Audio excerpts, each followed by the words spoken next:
Chapter 846. Ning Ke used a talisman to set up a bounded domain in the dilapidated temple. He did not have to worry about the voices in front of the temple being transmitted to the back of the temple. Even so, he still paid attention to his voice and did not want the blind monk to hear him. Monk Guanhai sighed and said, he was expelled from Chang'an and has been wandering around the world. Although his cultivation state is still there, his eyes cannot see. Naturally, he has had a hard time. The year before last, he wandered to the Hua mountain and was found by the monks in the temple. Since then, he has been cultivating with me in the Lang temple. Ning Ke looked at the back of the temple and thought that the father of the perverted monk had been killed by him in the western wilderness. The Xiankong temple had long expelled him and naturally did not care about his life. He must have had a miserable life wandering in the world all these years. But he could not help but feel sympathy for him. Senior brother, you have worked hard. He looked at Monk Guanhai and said, I am sorry to ask you to tell me those stories. Monk Guanhai sighed and said, although he committed many crimes, he is blind and has nothing to do with the world in the temple. Why drag him into the mortal world to be tortured? Ning Ke said, if he really had a pure heart, why would he leave the Hua mountain with you? Monk Guanhai looked at him and said, I can understand how the Tangs feel. But if you want to do something, why do you have to ask others? Why did you have to do this? Ning Ke said, yes, it is indeed meaningless for senior brother to bring him here. It is just an excuse. The academy does not want to give Haotian Taoism an excuse, and I need an excuse to convince myself to do something. Monk Guanhai sighed and said, back then, even the headmaster could not see which path you would take in the future. Now it seems that I am a little worried. Ning Ke said, Master entered Qishan. How could he not know that I would take the wrong path? Ning Ke walked into Yangzhou City under the cover of the night. He came to the outside of the mayor's mansion and looked at the green bamboos sticking out of the courtyard wall. After a moment of silence, he bent his knees slightly and jumped to the top of the wall. He stretched out his right hand like lightning and grabbed the not-so-smooth bamboo. He slid into the mansion silently like a thin piece of cloth. At this time, Wang Jinglu had already left and was probably making preparations by the Fuchin River. He was the only one who entered the mayor's mansion. He did not use any talismans, nor did he hold a knife. He only relied on his incredible physical strength to easily enter the deepest part of the mayor's mansion. No one could find him. In terms of cultivation state, he was now a powerhouse in the knowing destiny state. But his real strength was mainly the devil's body after cultivating the Great Spirit and his identity as a divine talisman master. In Qinghe Prefecture, except for the two knowing destiny powerhouses from the aristocratic families, no one could pose a threat to him. This also meant that no one in Yangzhou City could stop him from doing what he wanted. Not long after, he carried Zhong Dejun out of the back garden. Zhong Dejun didn't lose consciousness, but he couldn't speak. His pale face was full of fear. Ning Ke casually walked to the courtyard wall as if he was carrying a bag of trash. He waved his arm and threw Zhong Dejun over the wall. There was a muffled thud, and then he jumped out. Some blood was spilled on the street outside the courtyard wall. Zhong Dejun's face became even paler, and his facial features twitched painfully. Some of his bones were probably broken, but he still couldn't speak. Even at this time, he still didn't know who had quietly sneaked into the mansion and restrained him. Coming to the rundown temple outside Yangzhou City, Ning Ke threw Zhong Dejun to the ground and poured a bowl of herbal tea to drink slowly. Zhong Dejun found that he could move his hands and feet. The first thing he did was not try to escape, but to cover his painful chest and cough out the blood that had been stuck in his throat for a long time. Because of the pain and fear, his forehead was covered with soybean-sized beads of sweat. He wiped the sweat with his trembling arms and forced himself to calm down before he dared to see what the person looked like. Zhong Dejun was a descendant of a prominent family in Qinghe City. He was born with a golden key in his mouth and had a smooth life. He made great contributions in the rebellion last year and was even more powerful. If he had any regret in his life, it would be Ning Ke, his former classmate in the academy. So of course he remembered Ning Quebec. Even if Ning Ke turned into ashes, he would still recognize him. How could he forget the person who had brought him endless humiliation? What made him feel even more humiliated was that he couldn't hate Ning Ke when he saw him again after such a long time. It had nothing to do with the pain in his body. It was only related to fear and despair. Even if he was famous in Yangzhou City, how could he be compared to Mr. 13 of the Academy? The confrontation between Prince Longqing and Ning Ke might be a good story from another perspective. But if people knew that he had secretly hated Ning Ke for many years, they would definitely laugh at him endlessly. Just like what Zhong Dejun had thought with unwillingness, self-mockery, helplessness, and despair in countless nights in the past few years, Ning Ke had basically forgotten the small stories in the academy. He didn't know that Zhong Dejun hated him so much, but he really hated Zhong Dejun. Zhong Dejun sat up with difficulty and looked at Ning Ke's back in front of the broken Buddha statue. He opened his mouth and wanted to say something, but he didn't know what to say. Would it be useful to beg for mercy at this time? Ning Ke turned around. Zhong Dejun asked in a trembling voice, "What are you going to do?" Ning Ke looked at him without saying anything. His eyes were calm and emotionless. Seeing Ning Ke's eyes, Zhong Dejun knew that he would definitely suffer a lot today.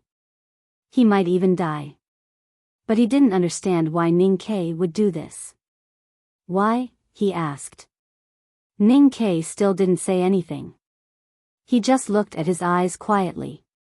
Zhong Dejun saw the killing intent in his eyes. He saw the blood in the defense mansion that day and the unwilling eyes of the Tang officials who were killed by knives and axes. His body began to tremble violently. The desire to survive overwhelmed his fear. He clenched his fists tightly in front of his chest and shouted in a hoarse voice, "The Academy signed the contract.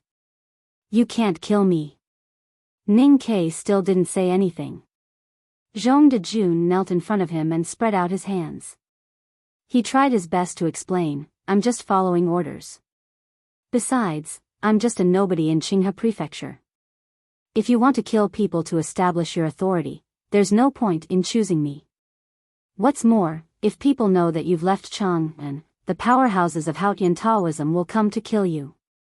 Why do you have to take such a risk for a nobody like me?" Ning Ke looked at him quietly and didn't say a word. Zhong Dejun was desperate and shouted in horror, "When you killed people in the guild, you didn't sign the contract. But if you kill me now, it's a provocation to the Divine Hall. The Divine Hall wants the whole world to submit to us. How can we allow this to happen? Do you want to start a war again? What on earth do you want to do?" It was unusually quiet in the ruined temple. Only Zhong Dejun's screams kept ringing, echoing between the broken Buddha statue and the dirty old curtains. This strange feeling was driving him crazy. He slapped the dusty ground desperately and explained the reason why Ning Ke couldn't kill him in a hoarse voice. He belittled his identity and made the most painful confession and the craziest insults, just to save his life. "You're scaring me, aren't you?" Zhong Dejun looked at Ning Ke, his face full of snot and tears. He laughed like a madman and said, "You can't kill me, so you want to scare me crazy." He seemed to have grasped the key point of this matter. He waved his arms excitedly and shouted, "I understand. You're scaring me. I, Zhong Dejun, will not be scared by others." Hearing this, Ning Ke smiled and left the ruined temple. Looking at the tightly closed temple door, Zhong Dejun's face was full of astonishment. His arms were still in the air and he had no idea what was going on. Why did Ning Ke just leave like this? At this moment, a voice came from behind the temple, "Are you Zhong Dejun?" Just as the voice died away, a monk holding a bamboo stick walked out from behind the temple. He wore a cloth kasaya and slightly tilted his head. His eyes were deep and dark like a hole. Zhong Dejun looked at the blind monk and answered subconsciously, "Yes." Hearing his answer, the blind monk laughed. His laughter was hoarse and loud, hitting the four walls of the ruined temple and shaking the dust off. However, it seemed so resentful. Zhong Dejun felt a little strange and asked, Who are you? The blind monk was silent for a moment and said slowly, I'm Wu Dao. Zhong Dejun felt the name was familiar, but he couldn't remember where he had heard it. Wu Dao walked to Zhong Dejun and squinted his blind eyes. He looked at Zhong Dejun, who he couldn't see, and asked indifferently, Have you stayed in Chang'an? Zhong Dejun became more vigilant and answered cautiously, Only for 2 years. The blind monk was the illegitimate son of a Vedanta of Xiankong Temple. Because of his bad behavior, he was expelled from the wilderness. After he set foot in the mortal world, he got into many love affairs and violated many good women. He once participated in the mountain climbing test of the 2nd floor of the academy. It was on that day that he met Ning Ke and Sang Sang. He fell in love with Sang Sang at first sight and wanted to get close to her. However, he was first expelled by Master Yen Sei and then blinded by the great divine priest of light. Since then, he had become a useless person. He was a lascivious monk in the mortal world and had no contact with the cultivation world. He didn't know what had happened in the cultivation world. After he was blinded, he wandered around the world and went to the Lank Temple to meditate in seclusion. Gradually, he forgot the past and the stories that senior brother Guanhai told him. He even almost forgot what the little girl looked like.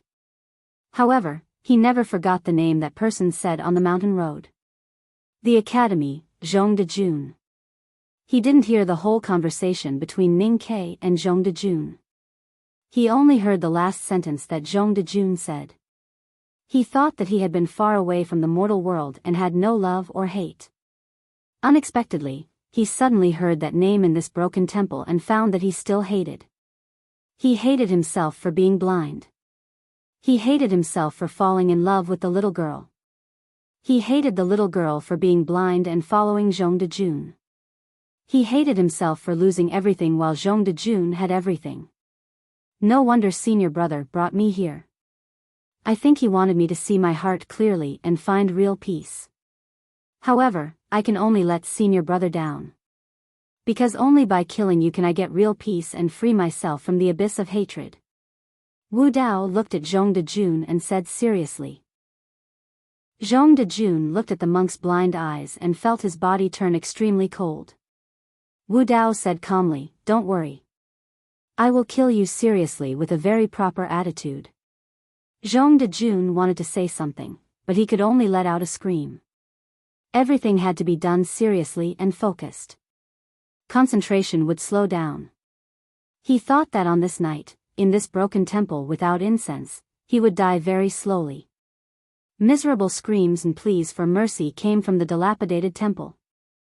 The 2 old doors seemed to be unable to bear to see the scene in the temple anymore, and they trembled slightly. Ning Ke stood in front of the temple and listened to the sounds coming from behind. He thought of the scene when he went hunting with the old hunter for the first time. The beast at the bottom of the pit was pierced by a dozen bamboo sticks but could not die immediately. It seemed to be very similar to the scream made by Zhong Dejun. He couldn't help but laugh. Monk Guanhai looked at his expression and silently chanted the name of Buddha. He said bitterly, You have indeed joined the devil. If I follow you to do such evil things, I think it will be difficult for me to see the Buddha land in this life. Ning Ke looked at him and said, Since Zhong Dejun deserves to die, this is naturally not evil. Monk Guanhai shook his head and said, Good and evil are in the heart. Deception is evil. Although younger brother Wu Dao has done countless evil things in the first half of his life, he has repented and changed in the temple. I lied to him to kill people. My sin is even greater. Ning Ke said, As I said before, since he was willing to leave Hua Mountain with you, it means that he still has nostalgia for the world of mortals. Now it seems that nostalgia is hatred. How can the hatred be resolved? Not the Dharma, not the scriptures. Revenge, revenge, revenge, without pain, how can the hatred brought by pain be resolved? After tonight, the hatred of Wu Dao will be resolved, and he will no longer have any greed for the world of mortals. He may even be able to understand Tao in the future. No matter how I look at it, senior brother, what you have done is good. How can there be evil? I can't win against you in an argument. Monk Guanhai said guiltily, but I know that my behavior will not be liked by the Buddha. Ning Ke said, the Buddha is just a cultivator. How can he judge us by his right and wrong? If you are worried that you will not see the Buddha land in this life, I can help you build a real Buddha land in the human world. Monk Guanhai didn't know how to respond. At this moment, the screams in the dilapidated temple finally weakened, and then they did not sound again. Wu Dao pushed open the temple door and staggered out. He spread out his hands that were full of blood, looked around, and cried, "Senior brother, where are you? Where are you?" Ning Ke quietly walked to the side. Monk Guanhai stepped forward to support Wu Dao. Wu Dao fell to the ground, hugged his leg, and cried loudly. He said in a trembling voice, "Younger brother, I am sorry for your teachings." Monk Guanhai's eyes were also wet. He looked at Ning Ke, who was standing next to him, with complicated emotions, as a farewell. Then he supported Wu Dao and walked into the dark night. Ning Ke looked at the bloody scene in the dim, dilapidated temple, and stood quietly. When he heard the sound from the distant official road and saw the twinkling torches, he turned and left. To be continued. If you like this work, please come to Chidian. Come to vote for me. Your support is my greatest motivation. Chapter 847. I remember saying that I was not used to the input method and often typed myself as myself. Looking back, I actually made many such mistakes. I'm going crazy. I can change them in the manuscript, but I really can't change them in the VIP chapters. Please forgive me. This is the second chapter. There's one more to go. I'll try to finish it before 3:30. It did not take long for the people in the mayor's mansion to discover that Zhong Dejun had been kidnapped. They began to search around Yangzhou City. The armed forces of the warlords showed their strong control. In a short time, they found some clues. Then, they held torches and went to the dilapidated temple outside the city. In the dilapidated temple, they saw Zhong Dejun lying in a pool of blood on the ground. After confirming that the noble was no longer breathing, everyone's faces were filled with anxiety and unease. The famous gardens by the Fuchin River also became tense because of Zhong Dejun's strange death. The atmosphere became even more depressing as the subsequent clues were found. The two monks boarded the official ship of the South Jin Kingdom an hour ago. They should be on the lake by now. Even if we chase them with a speedboat, we can only catch up with them on the other side of the lake. Cui Shi looked at the wrinkles on his old father's face. After a moment of silence, he said, the Zhong family reacted strongly. They requested to immediately send people to board the ship and chase after them. I've suppressed them for now. The head of the Cui family looked like an ordinary rich man. However, compared to his father, the true ruler of Qinghe County, he was still not calm enough. The old master had once been the prime minister of the Tang Empire and had supreme prestige in Qinghe County. He could do anything he wanted and gave Qinghe County a rare opportunity. However, he was such a powerful old man that he looked no different from an ordinary old servant. In fact, he had once met Ning Ke as an old servant. The Zhong family only had such a talented disciple. He died so tragically. It's natural for them to react strongly. You handled it well. You can't let their anger destroy the rare peace of Qinghe County. Old Master Cui extended his hand into the copper basin and slowly rubbed the towel that had been scalded by the boiling water. His somewhat exhausted voice was gradually soothed by the heat. He said, but the identities of those two monks must be investigated. The most important reason why the warlords of Qinghe County were so low-key about tonight's murder was that the two monks were the biggest suspects. In today's world, the Buddhism sect was as low-key as before. However, as the academy and Haotian Taoism both suffered losses, people began to be wary of the monks' power. The old man covered his face with the hot towel and remained silent for a long time. He felt that there was more to Zhong Dejun's death, but there was nothing he could do. Be quiet, be quiet. His aged voice passed through the wet towel, echoing through the quiet study along with the steam. At a time like this, Clear River must be quiet. Cui sure knew where his father's worry or fear came from. But as long as the West Hill Divine Palace could not destroy the Tang Empire, the Qinghe Kingdom would be in fear. What was the use of peace? Old Master Cui crumpled the towel into a ball and threw it into the copper basin. He looked at him and said, "Keep a low profile at tomorrow's birthday banquet. As for the House of Red Sleeves, send them out of the country." Cui sure looked at the white cloth on his father's face and suddenly thought maliciously that this really looked like the scene of those old people dying. He agreed calmly and walked out of the study. The study was silent. Old Master Cui walked shakily to the table and picked up the perfectly warm teacup. He brought it to his lips and took a sip. His wrinkled face was filled with worry. The teacup in his hand trembled slightly. The clear yellow tea rippled like waves, reflecting his true feelings at the moment. After learning of Zhong Dejun's death, he was as calm as he had been in the past years. But who knew that he had already begun to fear and feel uneasy? From the beginning of the family school, he had made a grand wish. He wanted to lead Qinghe County to regain the independence and glory of 1,000 years ago and cut off the barbaric and uncivilized Tangs. However, he did not dare to do anything and could only wait obediently. He nurtured his body and strictly controlled his diet. He had lived for more than 100 years and was still healthy. He could even live for many more years before the day he had waited for finally came. The headmaster left the human world. Old Master Cui began to leave his name in history. But he was still afraid, especially every night when he looked at the bright moon shining on the Fuchin River. He was so afraid that he could not even sleep. Monk Guanhai and Wu Dao took a boat and left in the night.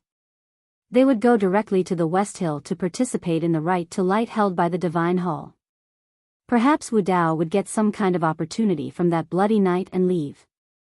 Wang Jinglu disappeared from Yangzhou City with his straw hat. No one except Ning Ke knew that he had been here. No one knew where he was hiding and what he was preparing to do. Zhong Dejun died and Qinghe County began to feel uneasy. The famous gardens by the Fuchin River began to fear. Ning Ke did what he wanted to do and left Qinghe County for the Great Swamp. This was a very ordinary passenger ship. Compared to the ships of the South Jin Kingdom Navy patrolling around the Great Swamp, it was pitifully small. Even slightly larger waves would cause the ship to sway violently. This kind of passenger ship was very slow. It would take 2 days to cross the Great Swamp. The people who took this kind of ship were naturally ordinary people who had no money. The seemingly boundless Great Swamp, the rapidly dulling lake scenery, coupled with the unpleasant smell in the cabin where there was nowhere to hide, caused these people who were already somewhat numb to become even more numb. Only the sound of vomiting from time to time could let people know that this was a group of living people. Ning Ke sat at the end of the ship and did not go to the cabin to squeeze out a place to sleep with those people. The 2-day journey was not difficult for him. If he was not afraid of attracting attention, he would not even need to eat. The wind on the lake was very strong and there was a lot of moisture in it. He sat at the end of the ship and looked at the white foam on the surface of the lake. He did not feel poetic, but only silently thought about something else. His psyche power was feeling between heaven and earth.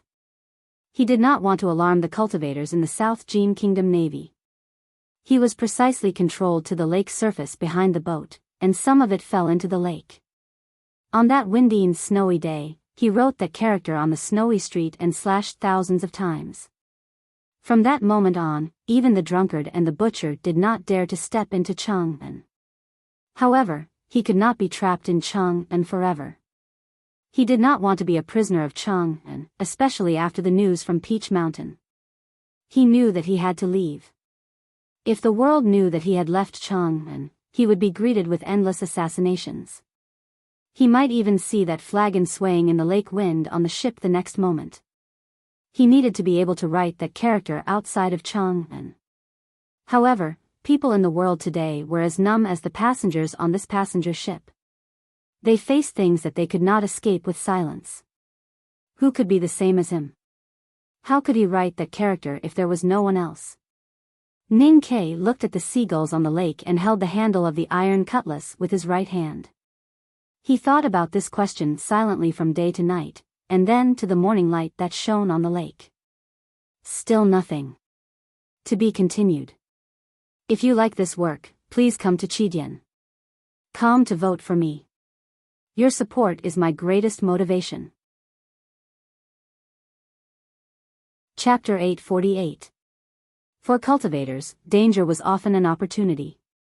The greater the danger, the more likely it was for them to break through the realm. Master Huang Yang was enlightened when he encountered the horse gang in the western wilderness. The Abbey Dean entered the legendary state of tranquility in front of thousands of knives in Chang'an. It was a risk for Ning Ke to leave Chang'an. But he had to come. He wanted to master the human talisman through this journey. The beauty of the lake and the influence of nature, the various states of the people in the cabin, and the contemplation of eating and sleeping all made him vaguely moved, but he was unable to put it into practice. 2 days and 1 night later, the passenger ship anchored at the pier of the South Jin Kingdom. The people in the cabin carried their luggage ashore and passed through the sharp shouts of the hawkers in the South Jin Kingdom before disappearing into the crowd. Since Wang Jinglu was not by his side, Ning Ke carried the iron cutlass on his back and the box with the iron arrows. It was naturally inconvenient for him to enter the city. He left the official road and climbed a mountain peak where few people visited. He found a mountain stream and took a bath. He caught a gazelle and roasted it to eat. Then, he slept peacefully on a tree. Many years ago, when he was still a teenager, he could live freely in the Min Mountain with Sang Sang on his back. Now that he had the Great Spirit, he could kill a tiger with a stone.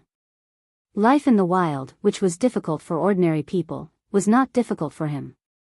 He could live comfortably. It didn't take long for them to see the outline of the city in the distance. Although it wasn't as magnificent as Chang'an, it was still one of the top cities in the world. Ning Ke became more cautious. He made some changes to his appearance, restrained his psyche power, and covered his snow mountain and ocean of qi with the Great Spirit. Then he walked on the official road. He waited on the official road for a long time and found the carriages of the prince's mansion. He quietly put the cutlass and arrows in the carriage and followed the carriages into the city. The reason why he was so cautious was not because it was the capital of the South Jin Kingdom, Lincoln. There were many powerhouses in the city, and there was an array on the city wall.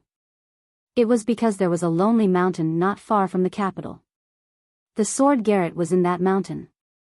Ning Ke was confident in his current state, but he did not think he could withstand Lu Bai's sword for even a moment.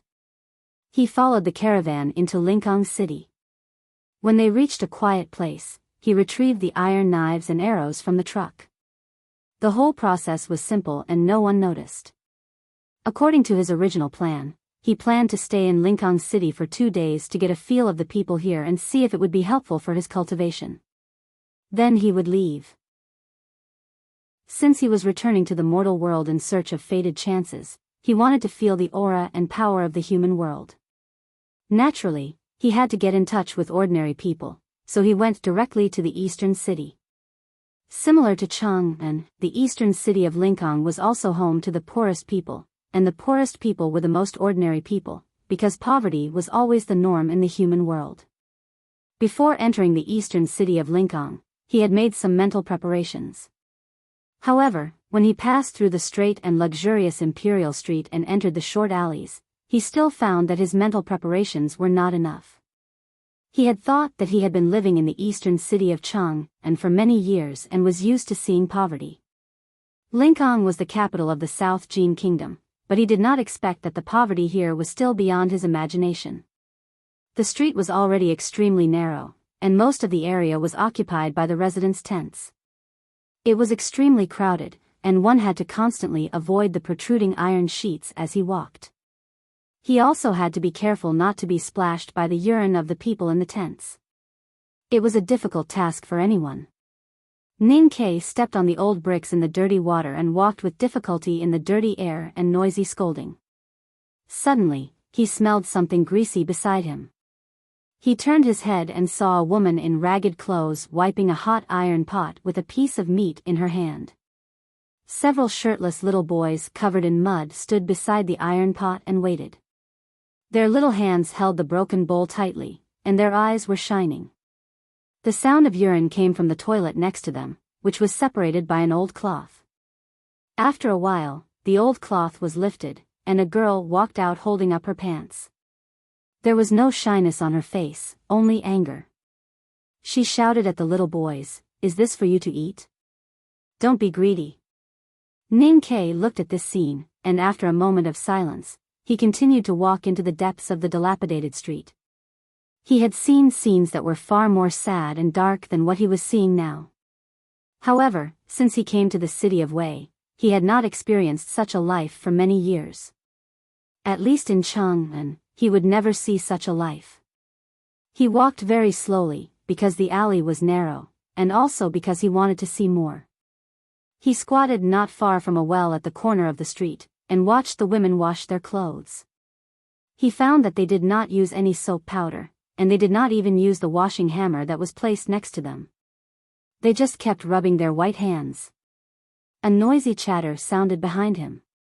He stood up to make way for the girl he had seen earlier to come over with a rice bowl. This bowl was relatively intact. The porcelain still had some color to it, and it was filled with white rice. The rice was covered with vegetables, and he could even see 2 pieces of grease on it. The little boys, who should be her younger brothers, followed behind her excitedly, and raised their arms to wipe their noses from time to time. They were probably thinking about how they could snatch a few mouthfuls of that rice bowl later. Ning Ke thought for a while and followed them. In the deepest part of this dilapidated market, there was the most dilapidated house. The girl brought her younger brothers to the front of the house, only to find that the front of the house was surrounded by children like them, all holding rice bowls in their hands. The younger brother stood on his tiptoes and looked at the rice bowls in the hands of other children.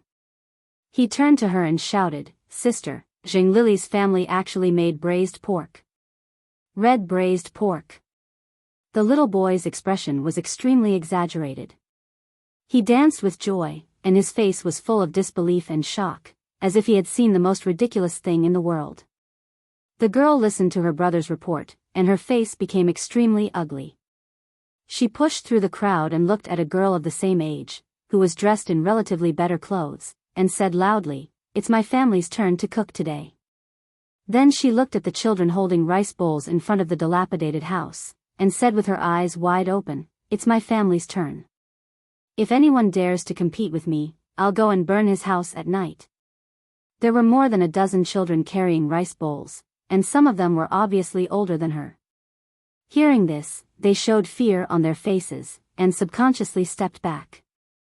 The girl of the same age as her was not afraid of her, and even took 2 steps forward. The reason for this was because there were 5 thick pieces of braised pork in her rice bowl, so her face was full of pride, just like the braised pork. She said, "How can these few pieces of rotten vegetables fill my teacher's stomach? If my teacher doesn't fill his stomach, how can he have the energy to teach us?" The girl's brother said softly, "Yes, sister, why don't we let the teacher eat braised pork, and let's share this bowl of white rice." The girl elbowed the little boy out of the way, and walked in front of the girl holding the braised pork. She usually disliked this companion of hers, who was extremely arrogant because her 7th sister was married to a rice shop worker. At this time, seeing the cheap flower ribbon on her head, she was even more angry, and said, "Zheng Lily, you shameless fox, are you delivering food to the teacher or seducing a man?" Zheng Lily was so angry that her little face turned red, and she was not good at quarreling. Her hands began to tremble, but she was afraid that the braised pork in her bowl would fall to the ground, so she did not dare to tear the girl's mouth. The girl looked at her and snorted coldly. She raised her head and puffed out her obviously not fully developed chest, like a victorious hen, and walked towards the dilapidated house with the vegetables and rice in her hands. When she arrived in front of the dilapidated house, her expression suddenly became extremely respectful, and she said softly, "Teacher, the food is here." With a creak, the dilapidated house's door was pushed open from the inside. The sound made people feel that the door could fall at any time. A man walked out of the dilapidated house. The man's features were extremely clear, and he wore a thin, collarless shirt. His black hair was casually combed into a bun, with a chopstick stuck in it. His expression was calm and natural. He looked at the children outside the house with bowls of rice in their hands, and the hopeful expressions on their faces. He could not help but smile bitterly, and said, "Go back and tell your parents that we agreed to take turns eating. If you still insist on doing this, then I have no choice but to leave this place." Hearing that the man wanted to leave, the children looked as if they had heard the most terrifying thing.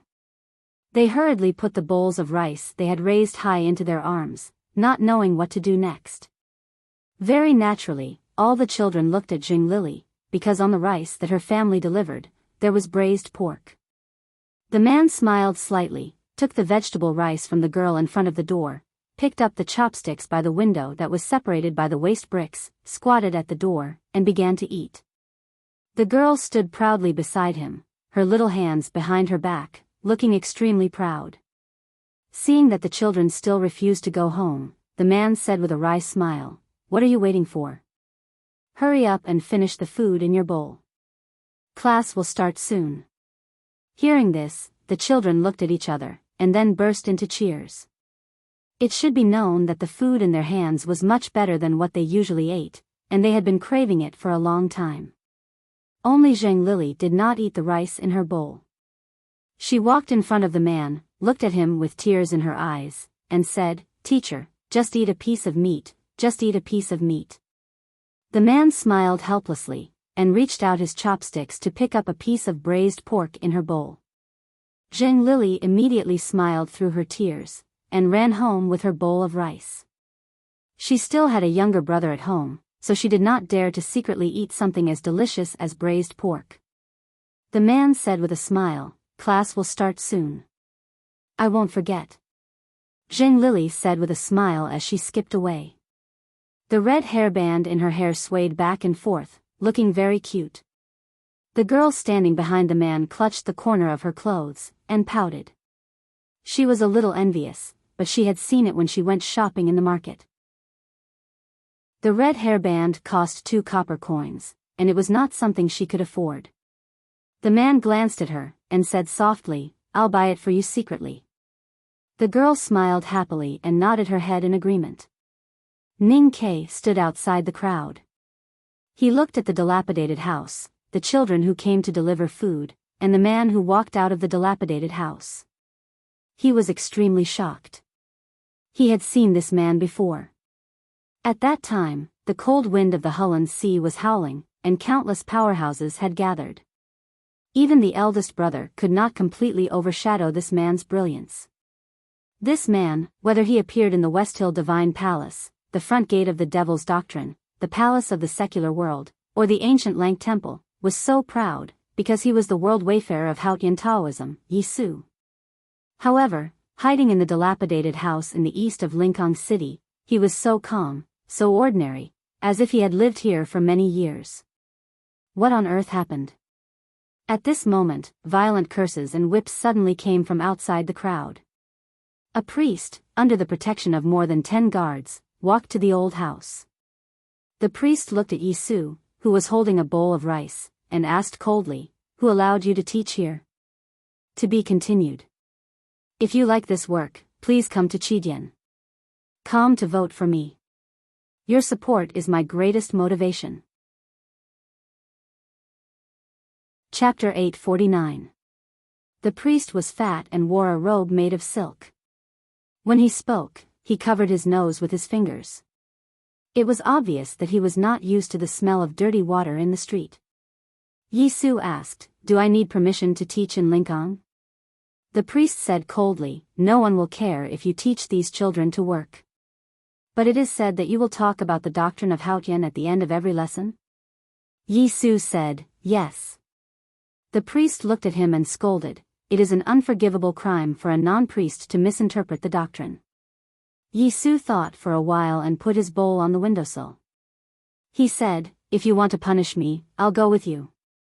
The priest looked at the tranquil expression on Yisu's face and felt greatly humiliated, because he wanted to see a weeping, repentant person. He was used to deriving pleasure from the role of a savior, so he felt very angry.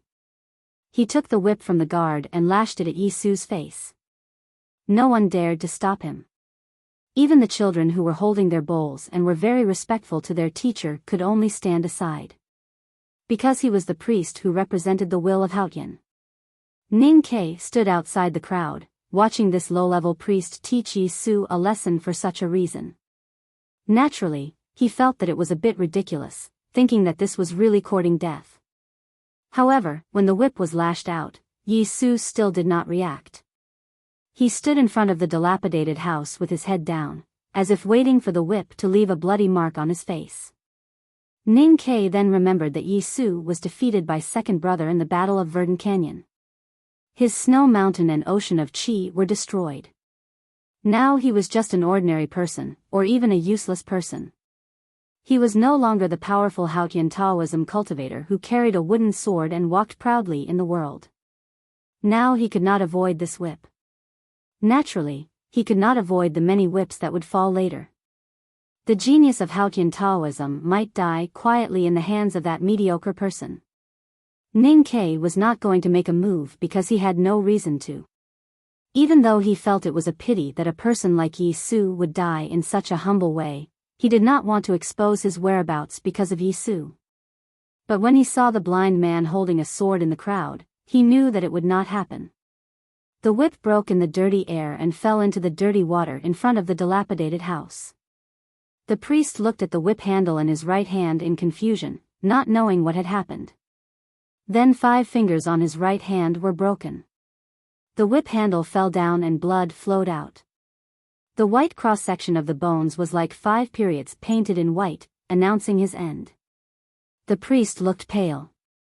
He looked at his right hand and saw the bleeding hand. He was trembling in pain, but he bit his lips and refused to make a sound. He was not the kind of person who devoted himself to Taoism and had a firm Taoist heart. The reason why he could bear the pain of his broken finger was that, like Ning Ke, he also saw the blind man holding a sword outside the crowd. From the moment he saw the blind man, the priest knew why the whip broke and why his fingers were separated from his body.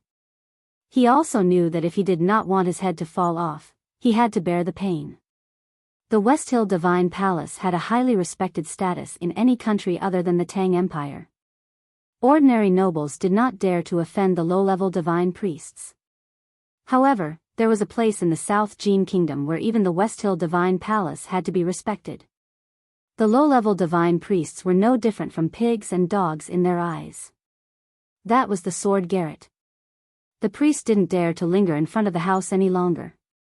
He walked out of the alley with his head down with a dozen guards. When he walked past the blind man holding the sword, he almost wanted to hide his head in his pants.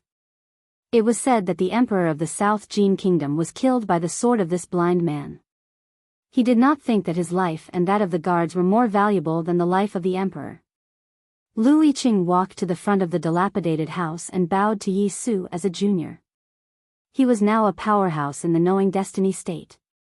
Yi Su was just an ordinary person whose snow mountain and ocean of chi had been destroyed, but he was still polite. My master invites you to meditate in the pavilion again.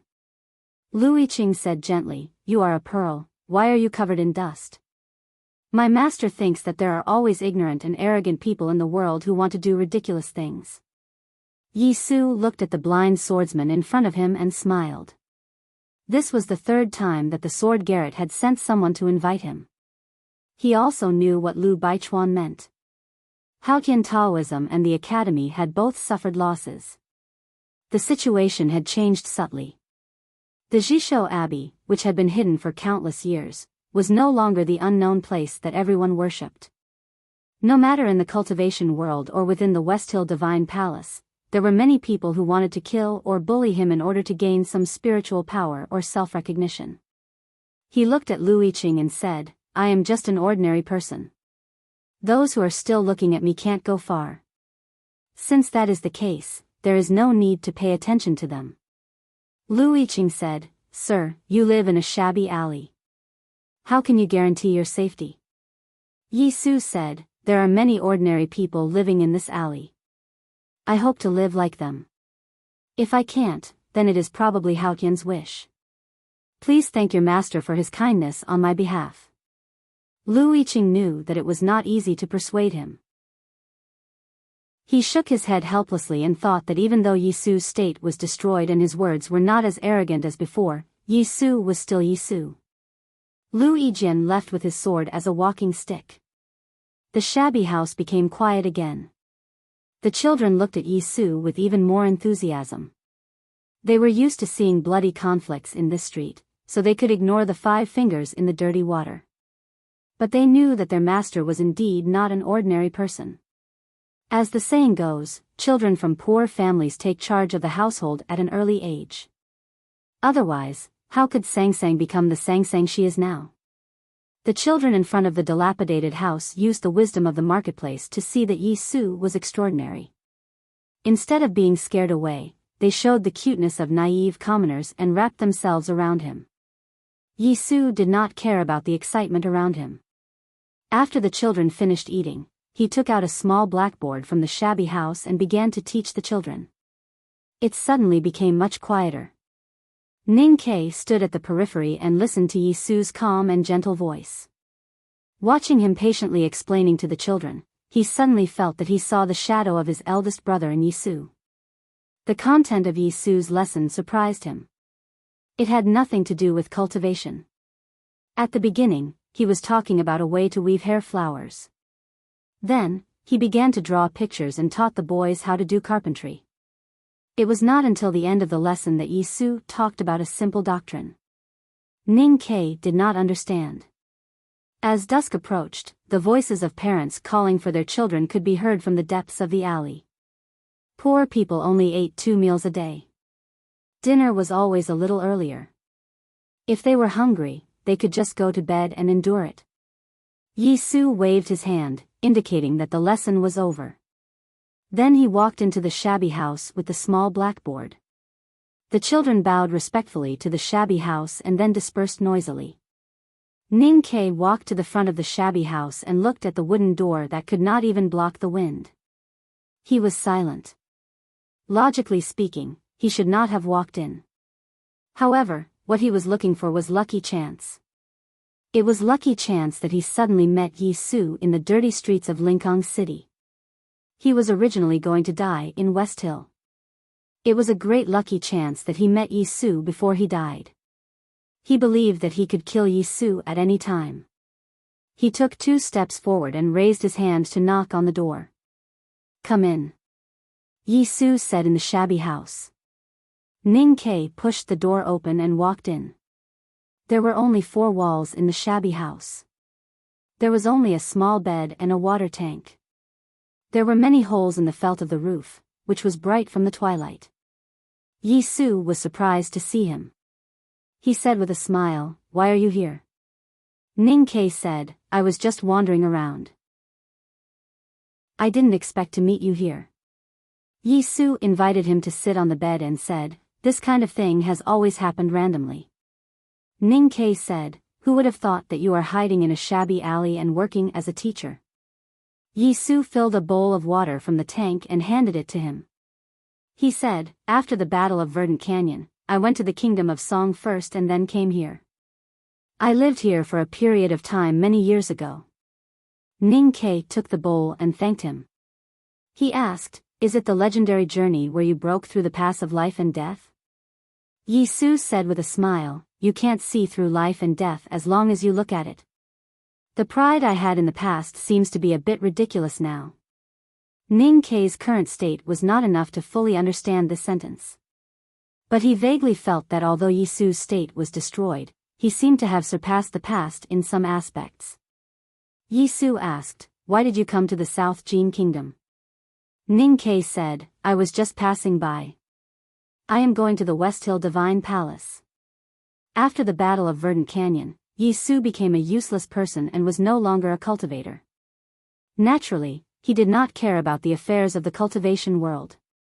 He did not know that the West Hill Divine Palace was going to hold the right to light, nor did he care.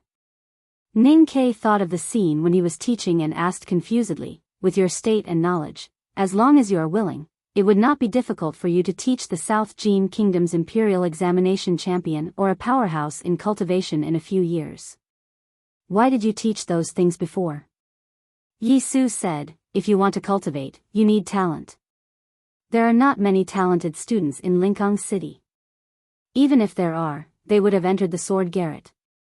As for why I teach those children to weave flowers and do carpentry, it is because these skills can help them earn money in the shortest time possible and then they can eat more. Ning Ke thought for a long time and finally said 2 words, I admire you. Yi Su said, if you want to admire me, you should admire your eldest brother. He taught in the marketplace many years ago. What I am doing now is nothing new. Ning Ke said, eldest brother is that kind of person, but you did it halfway. That is even more admirable.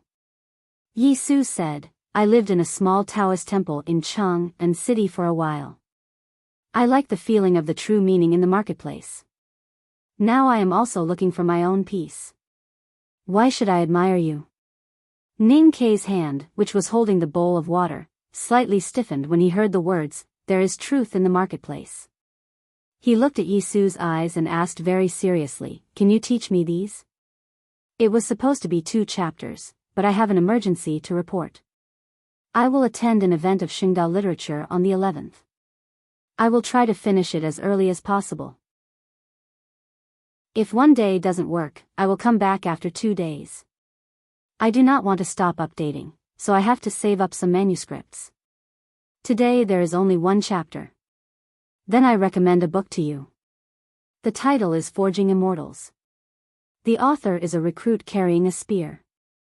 The book number is 2466815. The number of words is more than 1,000,000. It is very full and very serious. Please support me. If you are interested in Xianxian cultivation novels, you can try it. Thank you. To be continued. If you like this work, please come to Chidian.com to vote for me. Your support is my biggest motivation. Chapter 850. Yi Su looked at him and said with a smile, I learned something from your senior brother, so I should teach it to you. But I have to pay for it. What do you want to learn? Ning Ke looked at the bowl in his hand. The water in the bowl was like wine. He was silent for a long time, and then he began to tell the story that happened last autumn. The thin snow on the city wall of Chang'an fell like a curtain. The Abbey Dean encountered thousands of knives when he entered the city. The snow and the sky began to burn, burning a piece of blue sky. He wrote a word in the blue sky. Yi Su was now an ordinary person and did not walk in the cultivation world. He did not know many things. But the sword garret had already informed him that the Abbey Dean had entered Chang'an. Since you can write that word, you are invincible in the city. Even the headmaster was defeated by your knife. But if you come out of the city, you will die if the headmaster looks at you.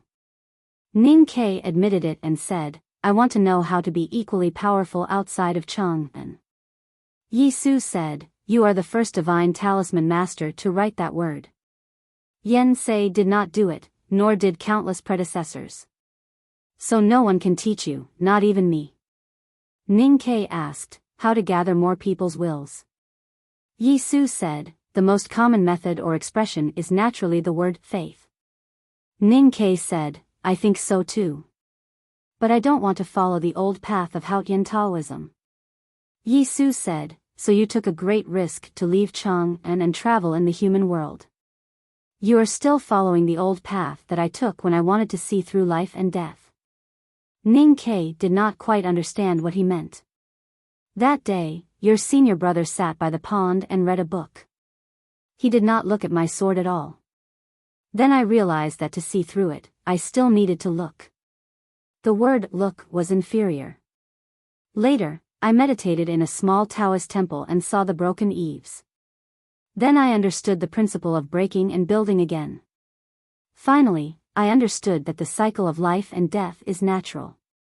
Yi Su recalled the sword on the snow-capped peak in the wilderness and the scholar by the pond.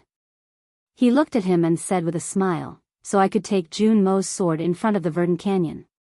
Ning Ke asked, what does this have to do with my current confusion? Yi Su said, you are writing words that no one has ever written before. You are walking on a path that no one has ever walked before. I said that no one can teach you.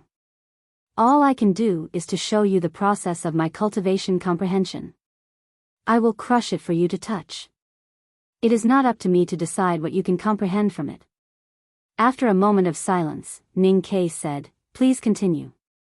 Yi Su said, "Back then, when I traveled to different countries to see through the trial of life and death, I was still a bystander. But now, I've become a disabled man and returned to the human world. I've come to the shabby streets of Lingang City, and I've become a participant." Ning Ke recalled how he looked at the streets and alleys on the city wall of Chang, and how he looked at the numb passengers in the cabin on the Great Marsh passenger ship. Only then did he realize that he was still a bystander. Yi Su looked at him and continued, "You don't want to follow the old path of Haotian Taoism because you instinctively hate the existence of religion. However, you have forgotten that religion is indeed a belief, but not all beliefs are religions, at least not all religions like Haotian Taoism." Ning Ke thought for a moment and said, "I agree with this statement. You should be very clear that except for those powerhouses with divine skill in Haotian Taoism, the higher the state the cultivator is, the harder it is to keep his mind clear. In other words, the more powerful the person is, the harder it is to have faith. Faith is not above the vault of heaven, but in the humble dust. To put it simply, faith is the most unshakable thought and desire of ordinary people. If you want to use faith to gather people's will, you need to first figure out what they want." Yi Su said, "Now that my snow mountain and ocean of qi have been destroyed, I have become a real ordinary person. I don't have the ability to think about the profound truth, but I have the opportunity to live an ordinary life and understand the thoughts of ordinary people. For example, the belief of the children in this street is just to eat." Ning Ke thought of the scenes he had seen and nodded. Yi Su looked at him and asked, "You haven't eaten yet, right?" Ning Ke saw him eat a big bowl of green vegetables and said, "It doesn't matter if you don't eat."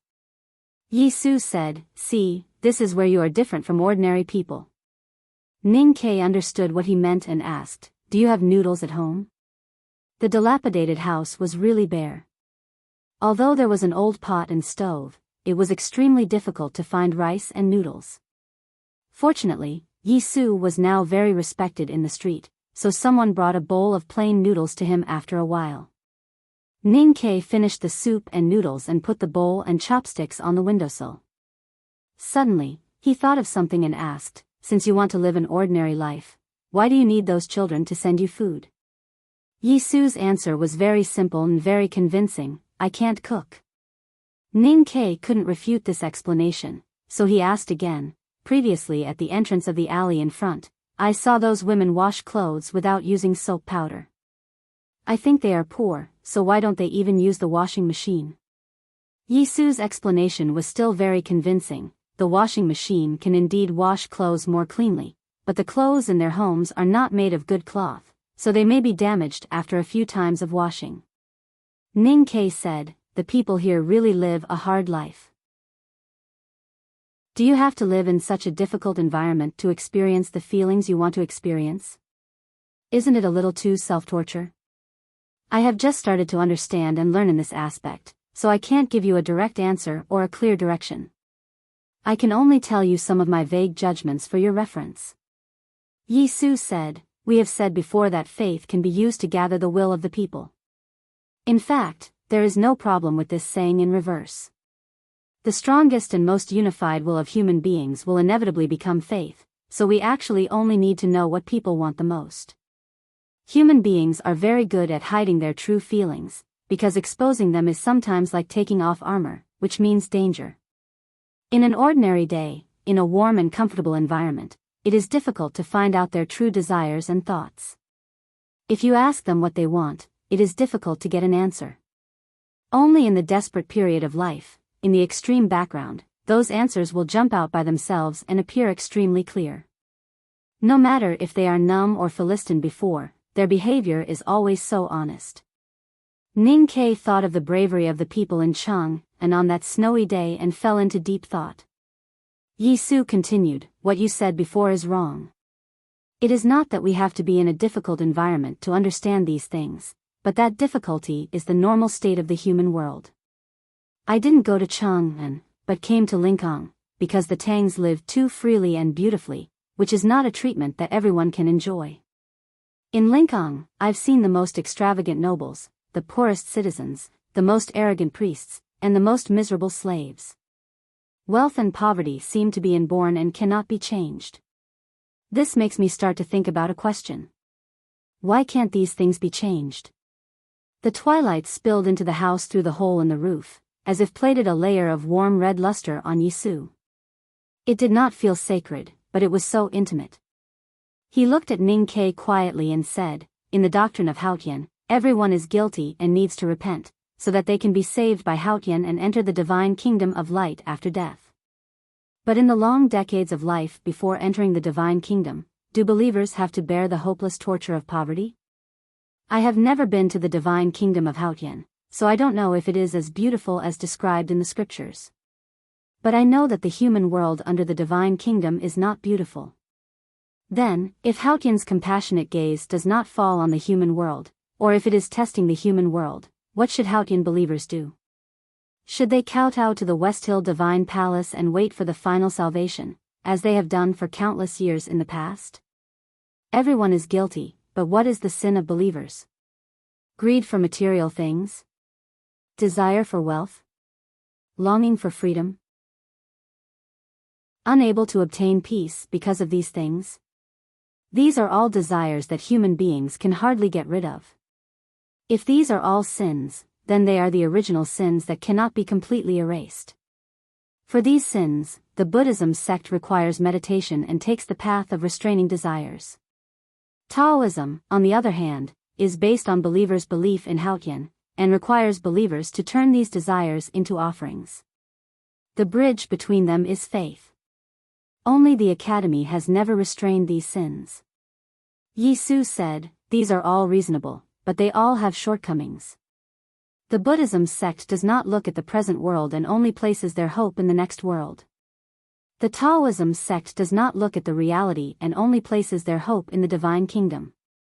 The Academy sets the law of the Tang Empire, but it still plays the role of a leader. It requires too much of one's own accomplishment. These days, I have been thinking whether there is any other way to make the human world full of original sins better. Ning Ke looked at him and asked, "What is it?" Yisu said, "Haotian will save us at the end of our lives, but who will save us at the stage of life extension? We must save ourselves." Ning Ke was silent for a long time and said, "So you teach those children?" Yisu said, "This is just the beginning." Ning Ke looked at his eyes and said, "According to the doctrine, only Haotian is qualified to save the world. Your current thoughts and actions are already considered blasphemy by Haotian." Yisu said, "Haotian loves the world. How can he not allow the world to save itself?" Ning Ke looked at him in the twilight and did not know what to say. As time went by, if this person really succeeded in preaching, perhaps this street full of sewage and garbage would become a holy land of Haotian Taoism in the future, because he would become a sage. Of course, it was more likely that this former world wayfarer of Haotian Taoism would be tied to a wooden frame by the priests in red and then burned into a charred corpse. Yesterday, I said that I would save the manuscript, but I only wrote a few hundred words. This chapter is too difficult to write. My original idea was to create something like a new religion, but I found that I am not capable enough. No matter how much I read about religious history, it is useless. Without that ability, I will not do it. In the future, I will only write pictures and not these things that I cannot understand. Then I am going to go out. I can only try to write as many updates as possible until the 12th. When I come back, I will work hard to write to satisfy everyone. To be continued. If you like this work, please come to Chidian.com to vote for me. Your support is my greatest motivation. Chapter 851. Preaching in the streets was Yisu's self-redemption, and he would lead the world to self-redemption. For the Haotian doctrine that had been maintained for tens of thousands of years, this change seemed small, but it was actually a revolutionary change. The worship of Haotian would be replaced by the new doctrine, and the yearning for the divine kingdom would be replaced by the love for the world. That was why Ning Ke was shocked. Yi Su looked at Ning Ke and said, "Preaching is actually the process of gathering people's hearts and unifying their beliefs. I'm still trying to figure out how to do it. There are more precedents in the classics of Haotian Taoism. If you are interested in this, you can go to the book hall of the Divine Halls of West Hill. There are many books there." Ning Ke stayed in Lingang and discussed and studied with Yi Su. The more they talked, the more he admired Yi Su. He found that this man who lived in a shabby house was like a whetstone that had been sharpened countless knives. He was gentle on the surface and firm on the inside. There were many rough edges that could not be seen by the naked eye. He ground the scriptures in the classics into powder and turned them into his own ideas. During the discussion these days, Yi Su did not express his opinion on how Ning Ke could write that word.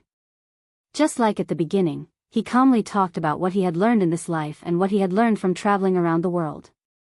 Yi Su was well-read and had studied the classics since he was a child. Ning Ke had learned the Taoist theory systematically. During the discussion, Yi Su proposed an interesting hypothesis. If Haotian was the rule of the world as the headmaster had said, then how did the cold and objective rule come to life and power? He thought it was most likely from the people's belief. Ning Ke thought it was reasonable, but it did not make sense when he thought of the everlasting night that would appear every tens of thousands of years. Apart from the discussion, Yi Su taught the children in the streets every day. He taught them carpentry, weaving, and winemaking. He also told them some stories from the classics. It was midsummer, and it rained frequently in Lingang. The street was full of temporary buildings and old houses that had not been repaired for a long time. Under the heavy rain, houses collapsed every day. Yi Su took the children everywhere to save people, helped repair the eaves that had been damaged by the rain, and even began to plan a comprehensive renovation of the street's drainage system after winter. Because the disciples of the Sword Garret would come occasionally, Ning Ke seldom walked out of the shabby house. Naturally, he did not help with these things. He just quietly observed the whole process and gradually learned something. In the end, the rainstorm lasted for 3 days. Just when everyone was exhausted and on the verge of despair, the rain suddenly stopped and the sky suddenly cleared up. Countless cheers resounded in the rain-soaked streets. Yi Su carried the medicine box and walked back and forth between the houses. There were too many mosquitoes after the rain, so he was very vigilant about diseases. Ning Ke emptied the 3 broken bowls in front of the bed and looked up at the sun through the hole in the ceiling. He thought silently, "Why did you suddenly stop crying?" When Yi Su returned to the shabby house, he was already very tired. He handed the bowl of vegetable rice to Ning Ke and said, "I don't feel well today. You eat first." Looking at his pale and thin face, Ning Ke thought that his current body was even weaker than that of an ordinary person. If he persisted in this way, he would probably die before becoming a sage. "I don't want to eat anymore." He looked at the porcelain blue sky through the broken roof and said, "I have to go." Yi Su said, "I have nothing else to teach you. You really should leave." Ning Ke looked back at him and frowned slightly. Yi Su smiled faintly and said, "Don't worry. Pity is a delicious poison to you right now. I won't hate you just because you wanted to kill me." Ning Ke thought for a while and said, "I still think it's a pity to kill you." Yi Su said, "If I spread the news that you left Chang, then no matter how smart and studious you are, you can only write the word death in the end."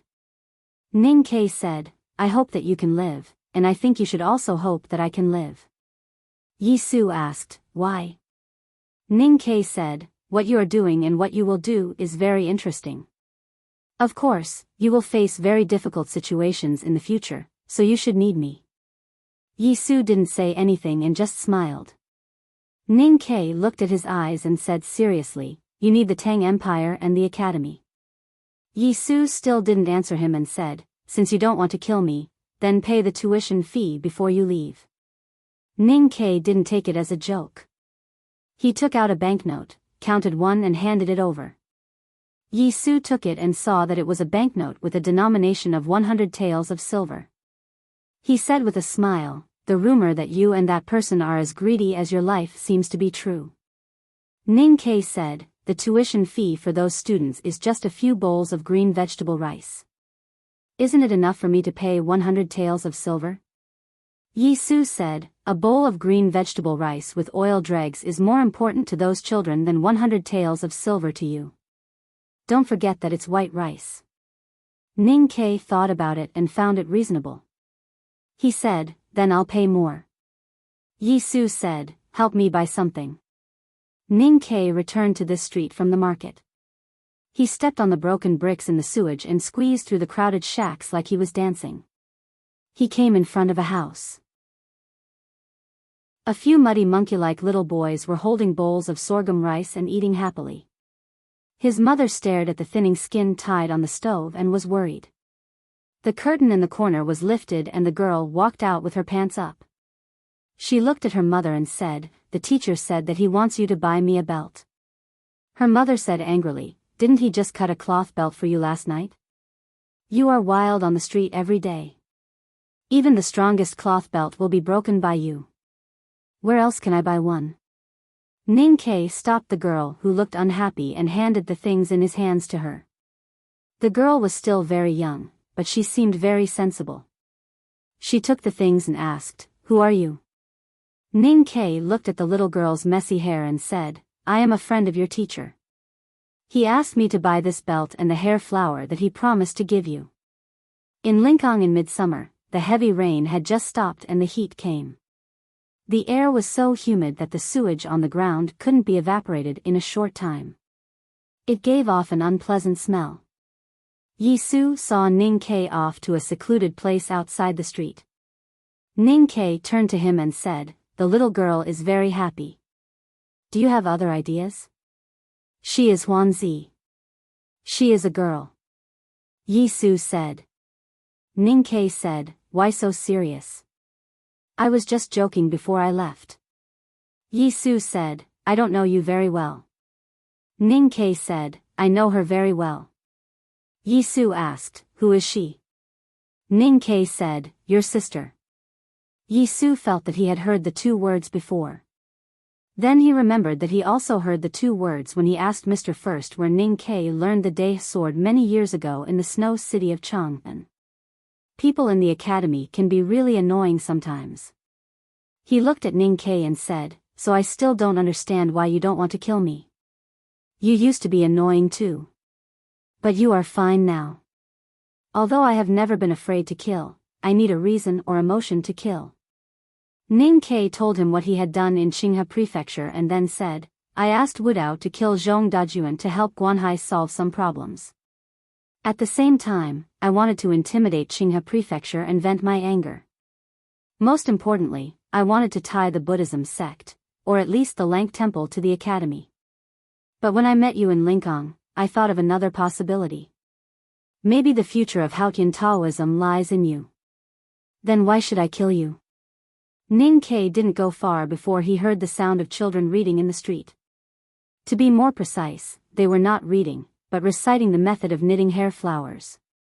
He turned to look at the street and saw mist rising in the twilight. The sound of children's voices could be heard. He couldn't smell the stench from a distance.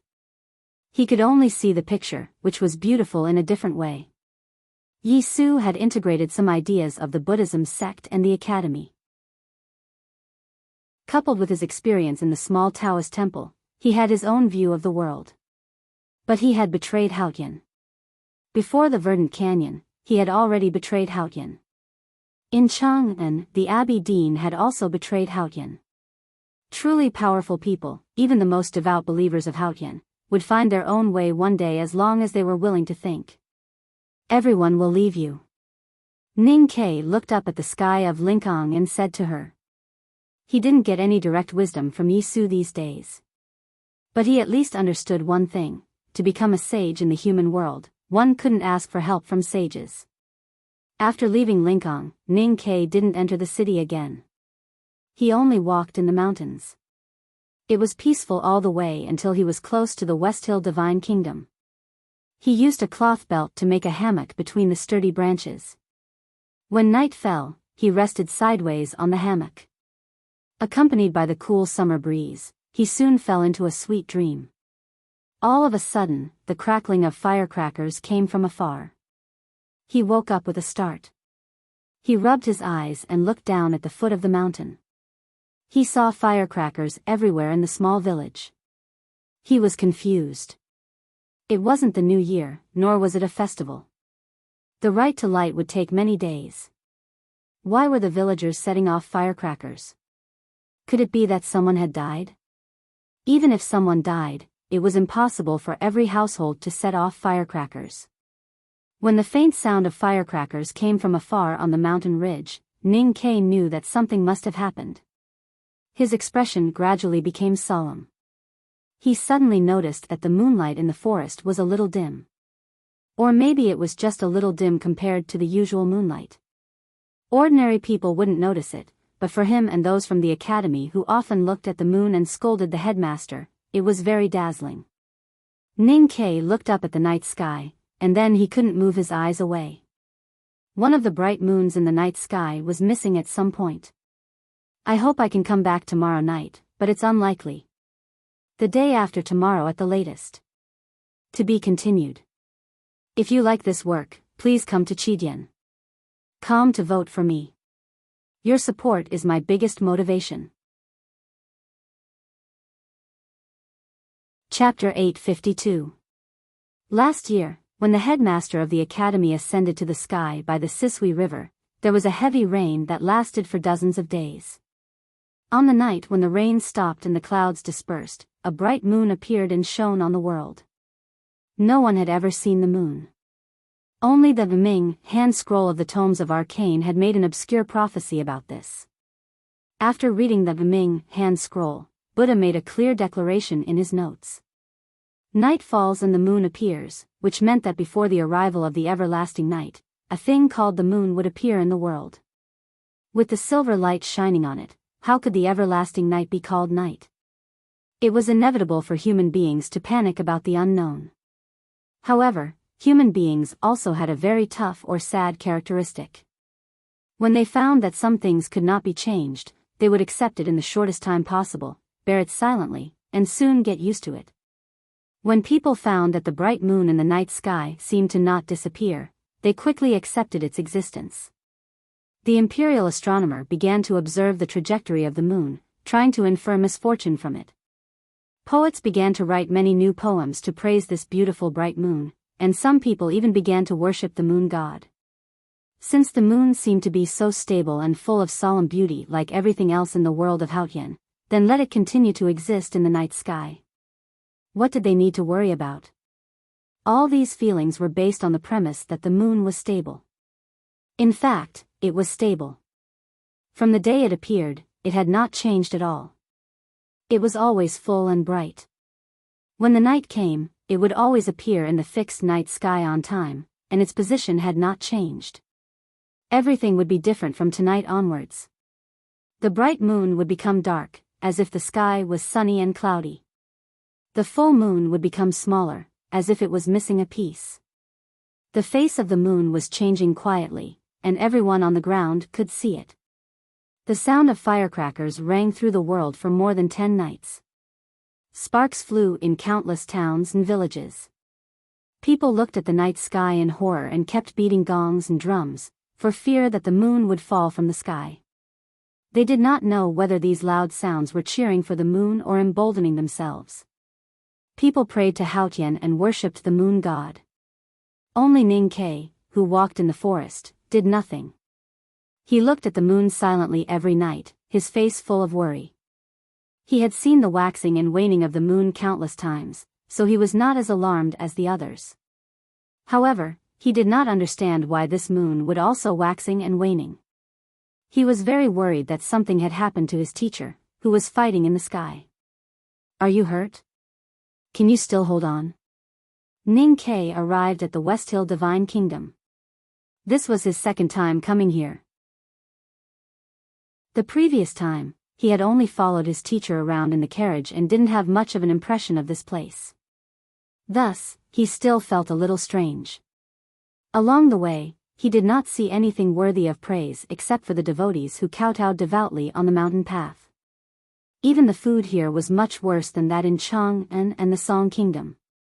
It was not until he came to a place not far from the West Hill Divine Palace that he saw the towering Green Mountain, the 3 cliff plateaus between the mountains that seemed impossible to be carved by human hands, and the several towering divine halls between the cliffs. Only then did he truly feel the unique solemnity of this sacred country. In the world of Haotian Taoism had unimaginable authority and resources. The Jishou Abbey was aloof from worldly affairs. The West Hill Divine Palace was the political and power center of this world.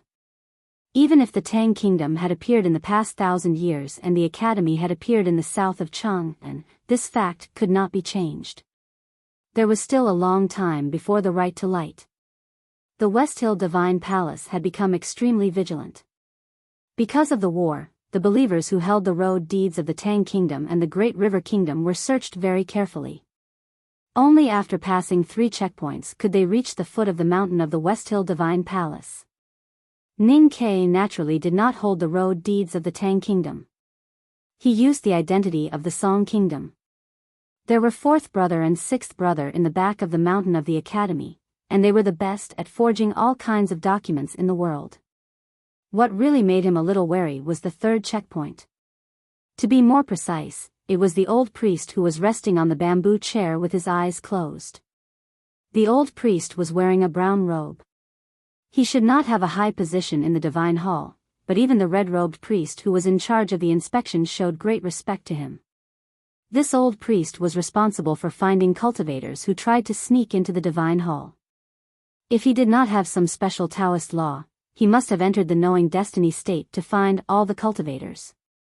Ning Ke really could not imagine that Haotian Taoism could casually find a powerhouse in the knowing destiny state to take charge of such an ordinary task after suffering such heavy losses in this war. He looked at the towering divine hall in the distance and thought that it was indeed Haotian Taoism that had ruled the world for tens of thousands of years. No one knew how many great figures were hidden in this mountain. As he thought of this, he just walked over.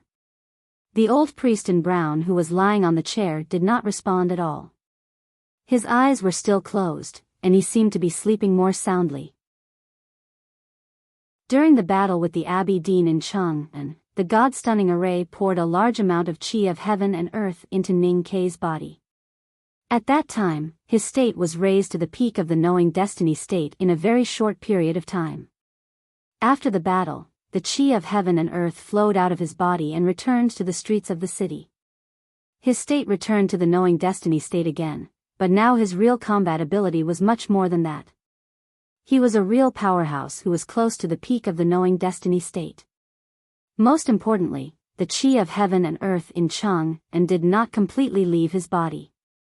After all, there was still a trace of it left in his body.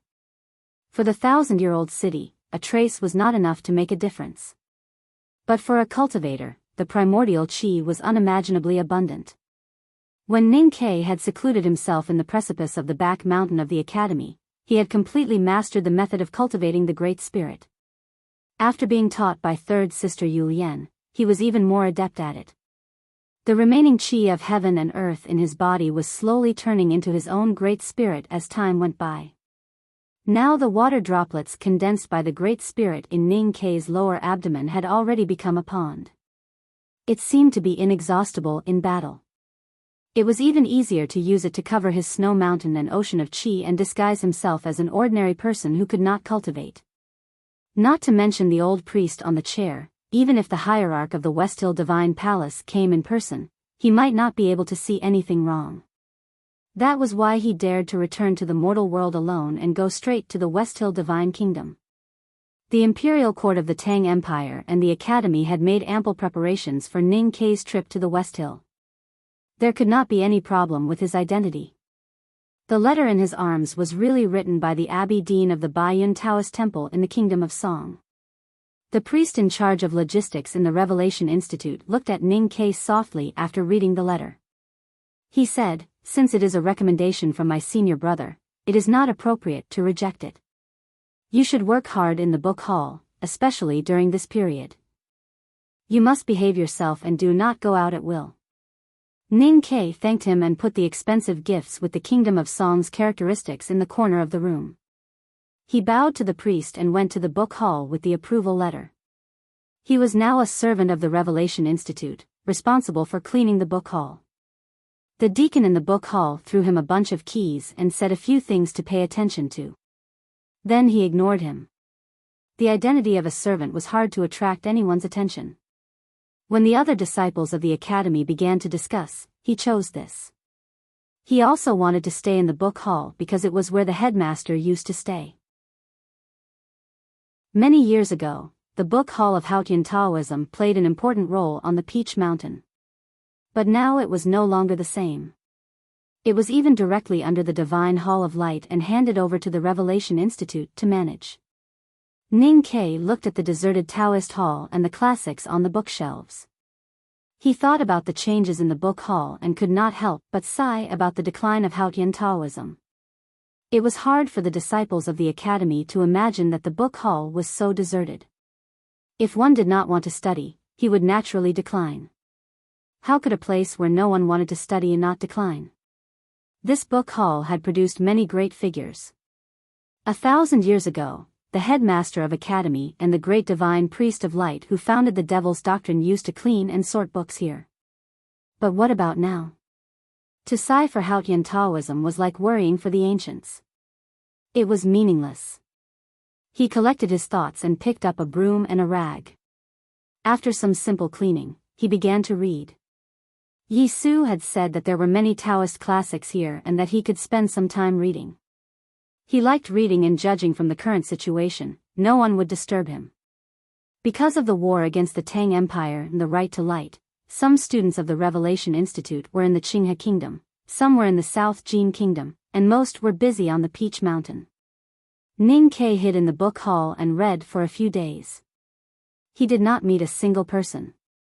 He kept reading the books he needed. Time passed slowly. Sometimes, he even felt that he had become a scholar.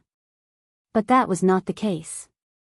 When his eyes occasionally left the paper and looked at the divine hall on the mountain, it was very complicated. 2 girls stood in front of the divine hall of light. The 2 girls were still very young. They wore white clothes and their appearances were ordinary. However, those who saw them would find it hard to shift their gazes away, because they were extremely white. Every inch of their skin was exceptionally white, without a single blemish to be found. It was like snow, and their expressions were exceptionally pure like water. In the distance, the deacons and priests of the divine hall who were busy looked at the 2 girls in white with curiosity and awe. The 2 girls in white were selected from more than 100,000 girls in the West Hill Divine Kingdom. According to the decree of the Hierarch Lord, they had the same status as the saintess. Therefore, no matter how curious the people in the divine hall were about them or about the divine hall of light, no one dared to ask. The people in the divine hall rarely saw the 2 girls because they were always in the divine hall of light. They rarely stepped out of the divine hall, which made them very mysterious. But today, they stood outside the divine hall. What were they waiting for? On the mountain road at the foot of the Peach Mountain, smoke and dust suddenly rose. Several carriages were moving at an unimaginable speed toward the divine hall, as if they were charging. The people in the divine hall were shocked. What happened? Was the war going to start again? All kinds of good. Good chapter title, good plot, good pun. I like it. He he he he. Tomorrow's update will definitely be late at night. I don't know when the plane will arrive. I haven't bought the tickets yet. To be continued. If you like this work, please come to Chidian.com to vote for me. Your support is my greatest motivation. Chapter 853. The West Hill Divine Palace was not an unknown place like the Jishou Abbey or the Xiankong Temple, but it was not in the mortal world either. Because in the eyes of ordinary believers, it was the divine kingdom on earth. Today, several horsemen came from the foot of Peach Mountain at a high speed, as if they wanted to bring some news from the mortal world to the divine kingdom. Naturally, no one laughed. The priests and deacons of the divine hall began to check, and they were not surprised to see a very high-ranking waste token. When they found that these knights and several carriages had returned from Chang'an, they could not help but become more and more serious. They looked at each other with a surprised expression. Is the war really going to start again? The carriages continued to the Peach Mountain under the protection of the cavalrymen of the Divine Hall. Smoke billowed all the way until they stopped in front of the Divine Hall of Light in front of the cliff yard. The two girls in white clapped their hands gently. Dozens of deacons walked out from the side of the Divine Hall of Light. They carried a pile of green cloth and pulled it to the front of the hall. These green cloth curtains were about 3 people's height and very long. They surrounded the entire square in front of the Divine Hall. Even if someone looked from the white Divine Hall at the highest point of Peach Mountain, it would be difficult for them to see what was behind the green cloth curtains. Now, there were only cavalrymen and carriages returning from Chang, and behind the green cloth curtains. Those travel-worn people did not have time to salute the two girls in white. They opened a carriage and helped a person out. A girl in white looked at the divine priest in charge of this mission and asked in a childish voice, "Are you sure it's not wrong?" The divine priest said solemnly, "It's definitely not wrong. We used the old people in the Southern Gate Temple and confirmed that this person has been in Lin 47th Street all these years." The girl in white looked at the middle-aged man beside the carriage and nodded with satisfaction. The middle-aged man's greasy clothes and laborious hands revealed his ordinary identity. He looked very nervous at the moment. An ordinary Chang'an citizen who had never seen the world had been tricked and kidnapped outside the city. Then, he had traveled day and night. When he got out of the carriage, he found himself in the divine kingdom of Haotian's believers, the West Hill Divine Palace. Who wouldn't be shocked? In fact, it was not easy for him to support himself with the carriage. He was also a believer of Haotian. Logically speaking, when he suddenly found out that he had come to the West Hill Divine Palace, other than fear and confusion, he should also be a little excited. However, the war between the West Hill Divine Palace and the Tang Empire had just ended. As a Tang, he felt that it would not be a good thing to welcome him. Another girl dressed in white asked the priest, "Did you bring back the other thing?" The priest was the most loyal subordinate of the Divine Hall of Light. Until now, he still did not know what task he was carrying out, but he could vaguely guess that it must be related to the biggest secret of the Divine Hall. He took a few cautious steps forward and took out an object wrapped in cloth. He said in a low voice, "The tomb was too close to the academy, so we did not dare to act rashly. The old brush pen shop was also guarded, and the courtyard wall was demolished a few months ago. Fortunately, the object was buried under the rubble and was not found. We finally got it back after paying a price." The West Hill Divine Palace had sneaked into Chang'an and wanted to take back something from the old brush pen shop. He said it lightly, but everyone knew that the price must be very heavy. The girl dressed in white took the object wrapped in cloth and slightly lowered her arm. The object seemed to be a little heavy. She did not ask anything else and signaled the divine priest to lead all the subordinates out of the green curtain. Then, she walked in front of the absent-minded man and said, "Let's start." The middle-aged man asked blankly, "Start doing what?" A girl dressed in white said, "Do what you are best at. Don't say that you can't do it well. All the materials you need are in the carriage, even the pots and stoves have been moved here." Only then did the middle-aged man know what they wanted him to do. He was even more shocked and confused. Did they kidnap him from thousands of miles away to the Divine Hall just for this? This matter was too strange. However, he had to bow his head when he was under someone else's roof. Now that he was in front of the Divine Hall, he did not dare to say anything when he saw such a vast array of people. He obediently took out the pots and pans, stoves and all kinds of materials from the carriage and began to work. The people of the West Hill Divine Palace did not leave out anything. The pots and pans, the stove, the flour, scallions, chili oil, vinegar, and even the firewood were all the things he had used in the past 10 years. The firewood was ignited and smoke came out of the old stove. Water was poured into the basin. The flour became thin, then gradually thickened and then thinned again. It was obviously inappropriate to use it to make steamed buns, and even more inappropriate to use it to make noodles. The kitchen knife fell on the not-so-clean cutting board. He chopped the scallions and coriander into small pieces. Then, he began to add seasonings such as soy sauce and vinegar into the bowl. The girl dressed in white said, "There can be no mistakes, no matter the amount or the order." The middle-aged man thought that he had made hundreds of bowls every morning for the past 10 years. How could he make mistakes?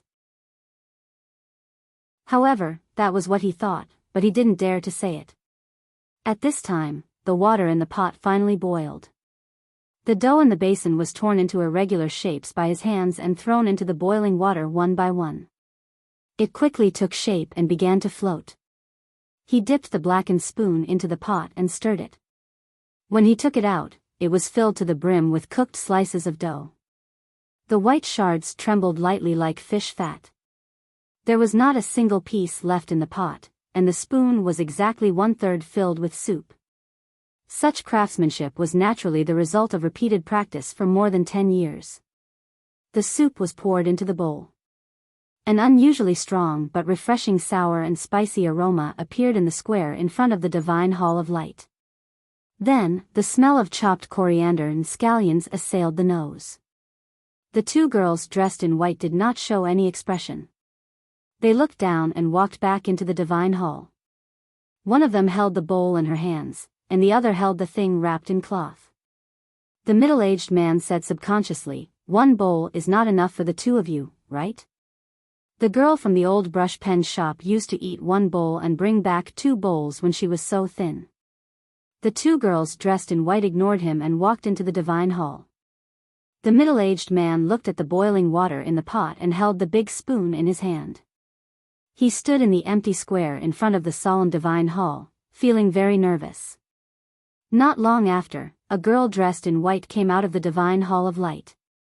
She handed several things to the middle-aged man and said, "Someone will send you back to Chang'an." After saying this, she went back into the divine hall of light and did not come out again. The middle-aged man was stunned for a long time before he remembered to look at the things in his hand. They were a perfect luminous pearl and an elixir that gave off a faint fragrance. Although he was an ordinary person, he could feel that these 2 things were extraordinary. He became more and more frightened. He had always been proud of his craftsmanship, but it was not worth it. The nobles of the divine halls of West Hill had kidnapped him from Chang and to the Peach Mountain and given him a luminous pearl and an elixir. Just for a bowl of something worthless? Was there such a delicious sour and spicy noodle soup in the world? The green curtain was removed. The carriage drove down the Peach Mountain, stirring up the dust again and returning to the mortal world. Ning Kei held a bag of rice in his hand. He looked at the carriage and frowned. He did not know that the carriage came from Chang'an. Like the rest of the people in the divine hall, he had many doubts. He turned around and walked back to the Revelation Institute through the side door. He did not look at the divine halls on the mountain. It was not because he was cautious, but because he did not want to look at them too many times to suppress his desire. She and that idiot that he was looking for were there. However, there were even more dangers. Before he was fully prepared, before that point in time, he did not want to take a step closer to the temple. He left Chang'an and came here with the determination to die, but he did not want to die. The Revelation Institute was very quiet. He walked back to his room and prepared to cook. Looking at the bag of rice, he suddenly wanted to eat a bowl of noodles, a bowl of fragrant fried egg noodles. He stood in front of the stove and kept silent for a long time. Then he began to cut the scallions and took out the eggs he bought in the town at the foot of the mountain. He heated the oil, fried an egg, and cooked a bowl of noodles.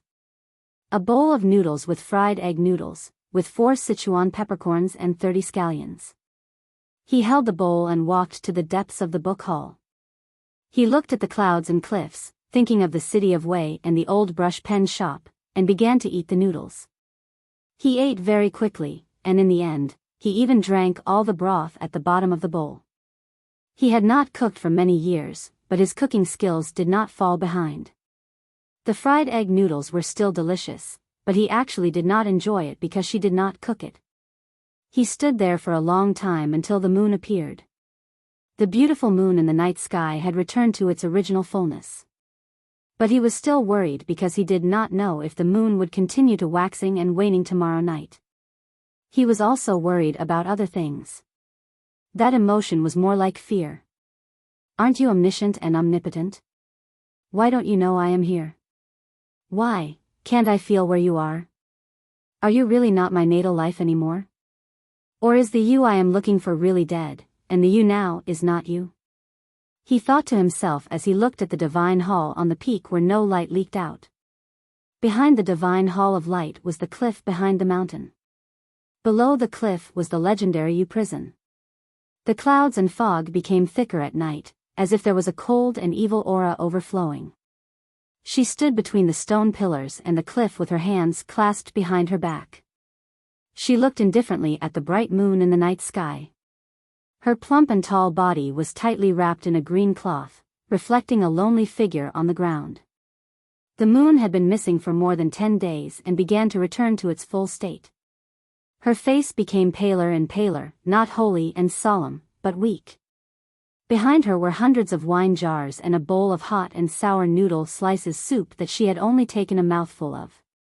Beside the bowl was a square object. A corner of the cloth on it was lifted, revealing the gold bricks and some brick dust inside.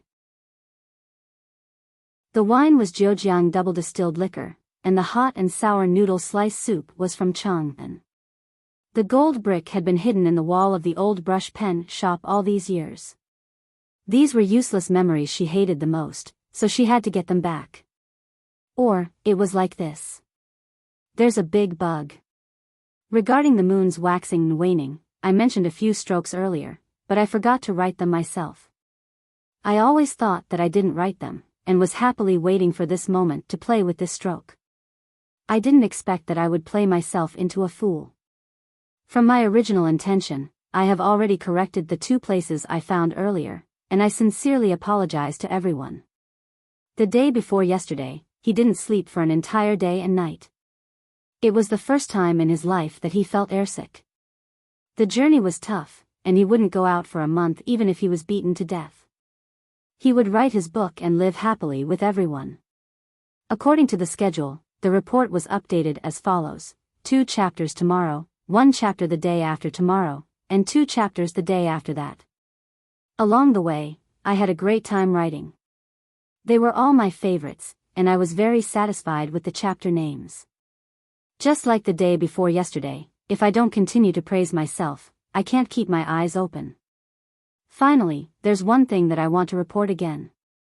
There are some very beautiful sentences in Jiangyi, which I have seen everywhere. I really can't find the original author, so there's no name.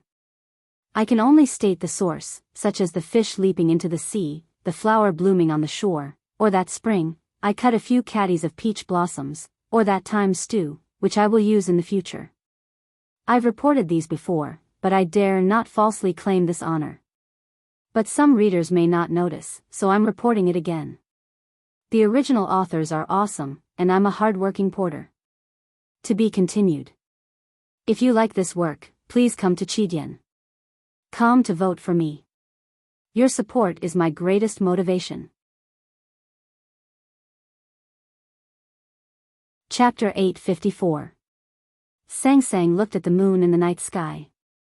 When the moon was waning, she was as powerful as she had been in the past countless years. When the moon was full, she felt unprecedentedly weak, or in other words, she felt her own weakness in the divine kingdom. That person once said that the moon waxed and waned, and people had their ups and downs. Then what about her? From the moment she fell into the snow-capped peak in the far north, she wanted to leave the human world and return to her own kingdom because she sensed danger. She was in danger both in the divine kingdom and in the human world. However, the gate of the divine kingdom had been destroyed. How could she go back? Tonight, on the Peach Mountain, different people looked at the same moon and thought about different things. Some wanted to leave, some wanted to stay, but they didn't know if they wanted to see each other. She stood on the balcony behind the divine hall of light for a long time until the moon disappeared and the sky in the east of the mountains turned white. The morning light sprinkled on her, but she still didn't leave. The morning clouds were covered with strange colors and were blown away by an unknown wind, revealing the red and warm sun. She bathed in the sunlight and slowly squinted her eyes. Her expression was peaceful and beautiful. She was the rule of this world and also the ruler of this world. She fell into the human world and gradually became immortal. She didn't need to cultivate and only needed to bask in the sun. Although she didn't know if the red sun was real or fake, the light and heat were real, and they were the source of her power. As for the wine and dishes, they were just nutrients that her body needed, or more importantly, they were needed to weaken her consciousness. Now she was very plump, or in other words, very fat. Her body stretched the cyan dress with flowers. She was very white and tall, which was completely different from her appearance in the past 19 years. However, her eyes didn't change. They were still thin and long like willow leaves, and extremely clear. She squinted and became even thinner, like the willow leaves by the Yanming Lake in Chang'an. But it didn't mean that she could still see everything in front of her when she closed her eyes. The red sun leaping out of the morning glow, the filamentous clouds in the flowing wind, and the thin waterfall between the cliffs all appeared in her bright eyes. She saw birds flying back and forth between the cliffs, cubs in the distant mountains, reefs appearing in the distant seawater, and the heat of the sun turning the seawater into steam. All of these scenes represented the rules at work. The rules of this world could not be shaken and appeared very stable. Therefore, the world also appeared very stable. The chi of heaven and earth and all matter were distributed very evenly. She was the rules, so she felt very satisfied. There was still no expression on her face, but in the deepest part of her eyes, one could almost see the intoxicated expression of a human. She was intoxicated by the harmony between herself and the world. She continued to stand on the balcony at the back of the divine hall of light, looking at the scenery that kept changing, but in fact remained the same. She did not leave, until the night came again, and the moonlight shone again. The moon tonight was different from last night, and she did not like it. The moon waxed and waned. She did not experience any misfortune or fortune, but she felt the aura of birth, old age, sickness, and death. It was an aura that she hated, because it was an aura that only humans could feel. Because of this feeling of hatred, the scenery behind the divine hall of light suddenly became unstable. She hated it even more. The sound of the wind blowing through the trees was like thunder in her ears. The waterfall falling into the clouds seemed to be silent, but in her ears, it sounded like someone was beating war drums. She could no longer enjoy the peace she liked. Even if she threw all the wine jars behind her down the cliff, she could not change the fact that she had drunk all the hard liquor in the jars. I planned to go out for a walk. She looked at the bright moon in the night sky and said. The two girls in white kneeled behind her, too shocked to speak. They had never seen the saintess leave the divine hall of light since they came to Peach Mountain. The people in the divine halls of West Hill had never seen the saintess face. Why did she suddenly want to leave? Where was she going? The next morning, a very ordinary carriage stopped in front of the divine hall of light. The big black horse poked his head out of the hall and looked at the two war horses from West Hill in front of the carriage. His eyes were full of killing intent. He wanted to let the two war horses know the difficulty and retreat, so that he could create an opportunity. She walked out from the depths of the divine hall and glanced at him. The big black horse hurriedly took a few steps back and bent his front hooves. He knelt on the frozen ground of the divine hall and grinned foolishly. He looked very obedient and even servile. She sat in the carriage and closed her eyes to rest. A girl in white waited on her in the carriage. The other girl in white waved her whip and drove the carriage away from the divine hall of light and down the Peach Mountain. The more ordinary a carriage was, the more conspicuous it would be in the solemn divine hall. But strangely, it seemed that none of the priests or deacons saw the carriage, nor did they hear the sound of the hooves or the whip of the girl in white. The carriage quietly went down the peach mountain like a ghost. The carriage did not stop at the foot of the mountain. It continued forward for more than 10 miles, crossed a stone bridge over a small river, and came to a small town. Then it stopped in front of a shop opposite the Taoist hall of the town. Ning Ke woke up early in the morning. He first practiced a set of bladesmanship to warm up. Then he sat cross-legged in the morning fog and meditated for a while. He began to breathe in and out, borrowing the abundant chi of heaven and earth in the peach mountain into his body and turning it into his own great spirit. The whole process was carried out very carefully. The morning fog was still there when he finished.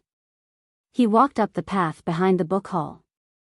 He could smell the faint fragrance of flowers in the fog, and he could not help but feel refreshed. At this moment, the red sun had completely risen and the mountain fog suddenly disappeared. He found thousands of peach trees were in full bloom beside him. He could not help but frown in disgust. Years ago, the headmaster of academy climbed the mountain while drinking and cut down all the peach trees. Since then, the peach trees here had never bloomed again. However, this spring, the eternal lamp in the divine hall of light suddenly went out, and the peach trees on the mountain bloomed for no reason. They never withered again, even in the middle of summer. He loved the peach trees in front of the academy because they were brought back by the headmaster of academy from the peach mountain. He did not love the peach trees in the West Hill Divine Palace because they represented the departure of the headmaster of academy and that matter. There seemed to be a path in the depths of the peach trees, but he did not know where it led. Ning Ke walked towards it and suddenly felt the mountain wind suddenly became cold. The petals on the branches kept trembling, as if it had suddenly come to winter. There was a very powerful tactical array hidden in the peach trees. No wonder the headmaster would kill these peach trees when he climbed the mountain. Ning Ke thought about it and decided to quit immediately.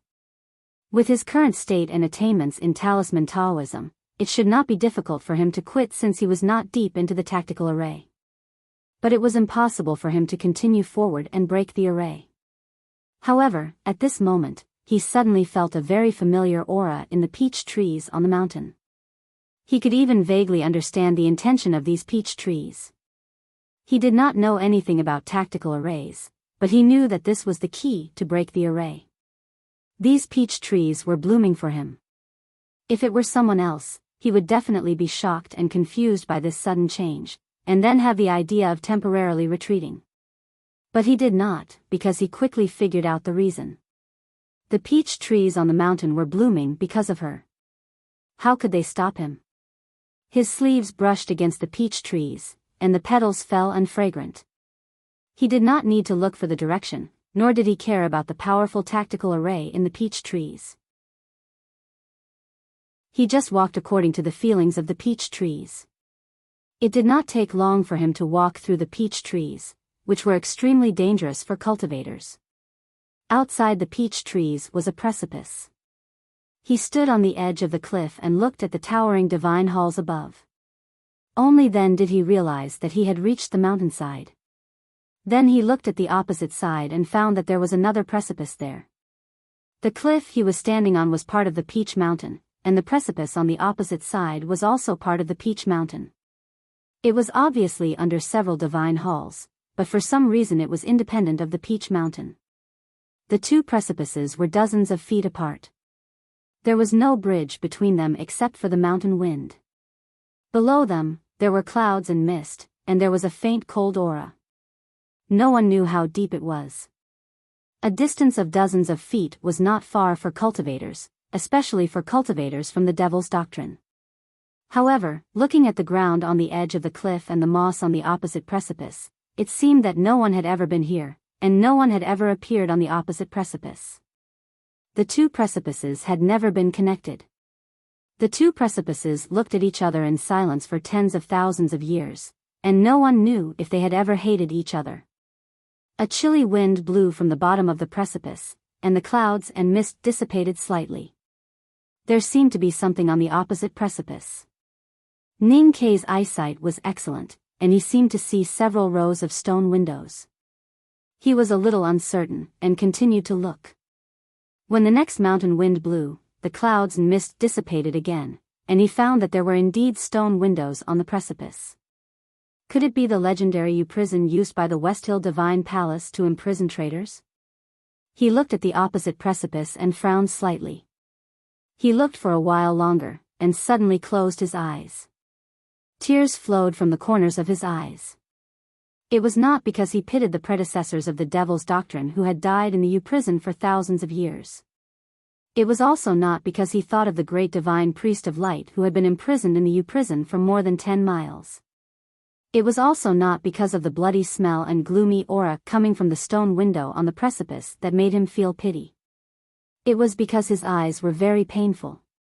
There was nothing in front of him except for the mountain wind, but at that moment, it was as if there was an invisible finger gently touching his eyes.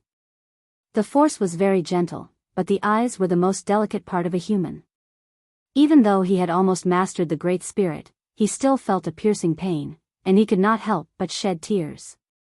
After a while, he opened his eyes and looked at the precipice again. Then, he closed his eyes and began to cry again. This time, he shed more tears, because the force that fell into his eyes was even stronger. He was sure that the aura that touched his eyes came from the precipice. He knew that if he continued to look, the counterattack from the precipice would become stronger. There was a big tactical array between the precipices, which could prevent anyone from peeping into the U-prison. No matter if one was standing dozens of feet away, or thousands of miles away, as long as one looked at the precipice, one's eyes would be touched. No one could avoid it, because when one looked, it was not one's eyes that fell on the precipice, but the image of the precipice that entered one's eyes. The power of the tactical array would follow. This tactical array was called eye-catching. There will be 2 chapters tomorrow. Recently, the updates have been more ordinary, but I am quite satisfied with the writing. However, I will not write a single chapter. It will be Monday soon, so please vote for it. Thank you. To be continued. If you like this work, please come to Chidien.com to vote for me. Your support is my greatest motivation. Chapter 855. Ning Ke was not allowed to look at the precipice, but Ning Ke insisted. He stared at the clouds between the precipice and the stone windows that were faintly discernible. His eyes became more and more sore. Finally, it was as if he had been stabbed by thousands of swords. He closed his eyes and began to cry, looking extremely sad. When he opened his eyes, they were already red and swollen. He did not know the name of the tactical array between the precipice, but he had truly experienced the magic of this tactical array. He thought to himself that Haotian Taoism was indeed the #1 sect in the world. It was extremely profound. Even though it had shown signs of decline over the years, at least it could not be seen around the West Hill Divine Palace. The tactical array between the precipice was to prevent people from peeping into the U-prison. As long as one kept a sufficient distance, or did not insist on looking through the clouds, it would not cause too much damage. Ning Ke was not afraid. He thought that the tactical array of the West Hill Divine Palace was so powerful, and the tactical array of the Jishou Abbey must be even more amazing. Eldest brother had gone to the Jishou Abbey in late autumn last year. If Chin Pippi had not done something in the Jishou Abbey, it would have been difficult for Ning Ke to enter the abbey, not to mention that the tomes of arcane in the Jishou Abbey had held up the abbey dean for such a long time. He wondered how Chin Pippi was doing now. He looked at the flowing clouds and the bright sun between the Peach Mountain cliffs and missed his best friend in the world.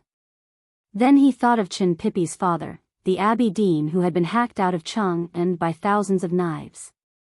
He did not know whether the abbey dean was dead or alive. Neither the Tang Empire or the West Hill Divine Palace had any news of him. He did not know if the great man had returned to the Jishou Abbey, or if he had become a cold corpse in the straw mat on the way home. Ning Ke had never met his youngest uncle. The abbey dean was the most powerful human being he had seen after his master. Recalling the battle on the snowy street of Chang'an, he was still in awe. If such a powerful human being were to disappear quietly in the long river of history, he would welcome such an ending, but he would also feel regret. He left the cliff and passed through the peach trees to return to the book hall of the Revelation Institute. He looked around for old Divine Hall maintenance files, trying to find some clues about the tactical array on the precipice, but to no avail. By the time he woke up from the sea of books, it was still early, but he felt hungry. Only then did he remember that he had not eaten breakfast today. He walked to the kitchen and looked at the rice and vegetables, but he did not feel like eating. Ever since Sang Sang grew up, he rarely cooked. Especially now that he was in the West Hill Divine Palace. Every time he stood in front of the stove and looked at the brilliant Divine Palace outside the window, he felt annoyed. However, people always needed to eat. Even with his current realm, it was not a big deal for him to not eat for more than 10 days, but his psychological and spiritual needs had to be satisfied. At this moment, he remembered that last summer, when the headmaster of the academy took him and Sang Sang to travel through the West Hill, he took him to eat something good. Outside the town, there was a stone bridge with flowing water. The scenery was clear and beautiful. One could see the Peach Mountain more than 10 miles away when they looked up. However, this was not the right path, so there were not many believers who came to visit. There was an old man with a face full of wrinkles in the shop opposite the Taoist temple. There were a few iron buckets sealed with yellow mud at the door of the shop. Some of the broken rims of the buckets gave off a sweet fragrance. The old man was drinking. His yellow calloused fingers pinched a handful of peanuts and chewed them from time to time. The wrinkles on his face were full of black ash, which had been floating out of the iron buckets for decades and could not be washed clean. An ordinary horse carriage stopped in front of the shop. The girl in white stared at the iron buckets curiously, wondering what kind of sweet potatoes were roasted inside. How could they be so sweet and fragrant that people would eat them on such a hot summer day? Even the saintess had to leave the Peach Mountain to buy them. They came a little late, and the roasted sweet potatoes were bought by 2 deacons of the Revelation Divine Hall. So they had to wait outside the shop, which was a little boring. Sang Sang sat in the carriage. She did not feel bored. To her, boredom was a boring emotion that only human beings would have. Time was just the order of things, and it had no meaning. Moreover, her time had always been useful. For example, when she looked at the steam and fragrance coming out of the roasted sweet potatoes through the curtain, she was actually feeling the rules of heat, or in other words, she was feeling herself. If someone knew what she was doing now, he would definitely think that she was very narcissistic. But in fact, she did not even have the feeling of narcissism. More than 10 papal cavalrymen of the Divine Halls of West Hill escorted a divine priest. They passed by the town, and it seemed that they were going to cross the stream and go straight back to the Peach Mountain. That divine priest was He Ming-chi. He studied under Li Qingshan, the nation master of the Tang Empire. He was the most important person of the Divine Halls of West Hill in the Tang Empire. The Knight of Blood and Fire in Cheng, and was one of his means. Most importantly, he destroyed the God-stunning array in Cheng and. According to the hierarch's reward, he alone was more important than all the cavalrymen of the Divine Halls of West Hill. The Divine Halls of West Hill knew that He Ming-chi was the one that the Tang Empire and the Academy wanted to kill the most. Even when the Divine Halls negotiated with the Tang Empire, they did not include his safety in their conditions. Because they knew that the Tang Empire, especially the Academy, would never accept this condition. Therefore, for the sake of safety, the Divine Halls sent He Ming-chi to the south to hide for a while. Only now did he return to Peach Mountain. Sang Sang looked at He Ming-chi in the distance through the curtain. She did not show any emotion on her face, but she did not know why her body was filled with extreme hatred. She knew that this person was extremely loyal to her, and he was the trusted subordinate of the hierarch's loyal dog. He would be given an important position when he returned to the Divine Halls, but she still hated him. In fact, she did not know why she hated the ant in the red robe. But she did not accept this reason. So she thought that she did not know, so she did not know. The sweet potatoes were finally baked. The old man squinted and took out 3 hot sweet potatoes with his bare hands. He did not seem to feel the heat from his fingers. After wrapping them in paper, he handed them to the girl in white standing in front of the shop. The girl in white took out money from her waist and put it down. Then she returned to the carriage with the hot sweet potatoes. She lifted the curtain and handed 1 sweet potato in, and then handed the other 2 to her companion. The whip was crisp, and the wheels sounded gradually. Then it suddenly stopped. The girl in white stopped the carriage. Because she felt the irresistible will from the carriage, she and her companion sat quietly in front of the carriage, waiting for what might happen. After a while, a young man in the uniform of the Divine Hall's handyman walked to the front of the shop. He looked at the old man and asked, "Has your shop really been open for 1,000 years?" Ning Ke saw the ordinary horse carriage outside the shop, but he did not pay much attention to it. But when he saw the 2 girls who looked like they were made of snow, he could not help but think of his little black handmaiden. He silently thought that since they were working for the master, black was better than white. No matter how they cleaned, they would not look dirty, right? The old man squinted and said, "My grandfather's grandfather's grandfathers." Ning Ke did not want to hear him finish reciting the ancestral genealogy. He took out a copper coin and said, "Give me 3. The old man said, "My sweet potatoes are big. You can't finish 3. Ning Ke bought 3 sweet potatoes purely subconsciously.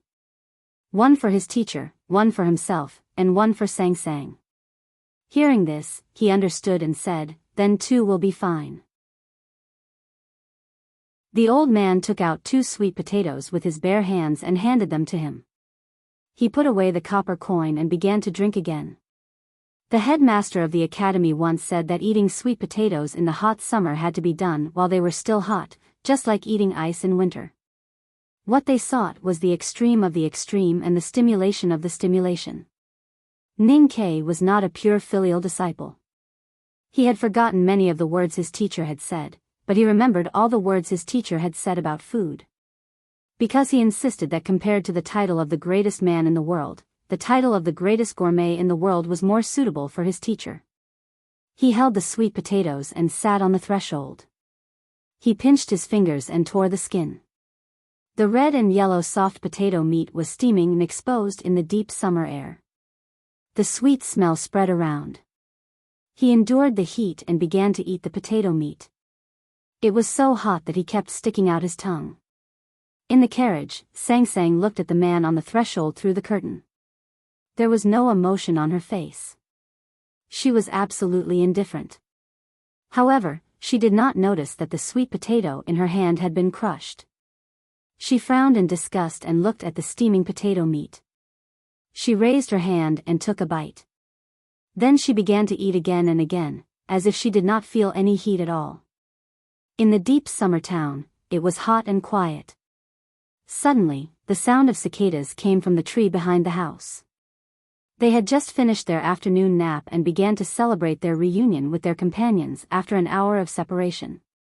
He sat on the threshold and ate the sweet potato. She sat in the carriage and ate the sweet potato. There was only a thin curtain between them. It was very quiet in front of the sweet potato shop. The old man drank several cups of wine and chewed 3 pinches of peanuts. He was slightly tipsy and began to hum with his dusty fingers while tapping on the barrel edge.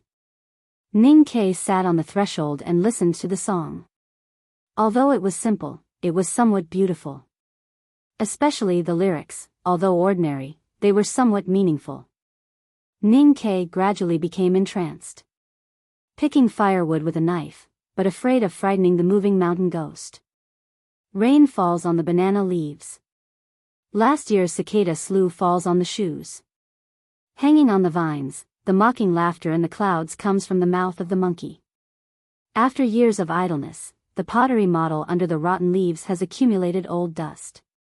In the Honglua winterfield, the white snow regards the paw print as a burden. Looking at the sky, the clouds and smoke dissipate like smoke. Ning Ke held the sweet potato and said in a daze, "Interesting." The old man became more and more proud of the guest's praise.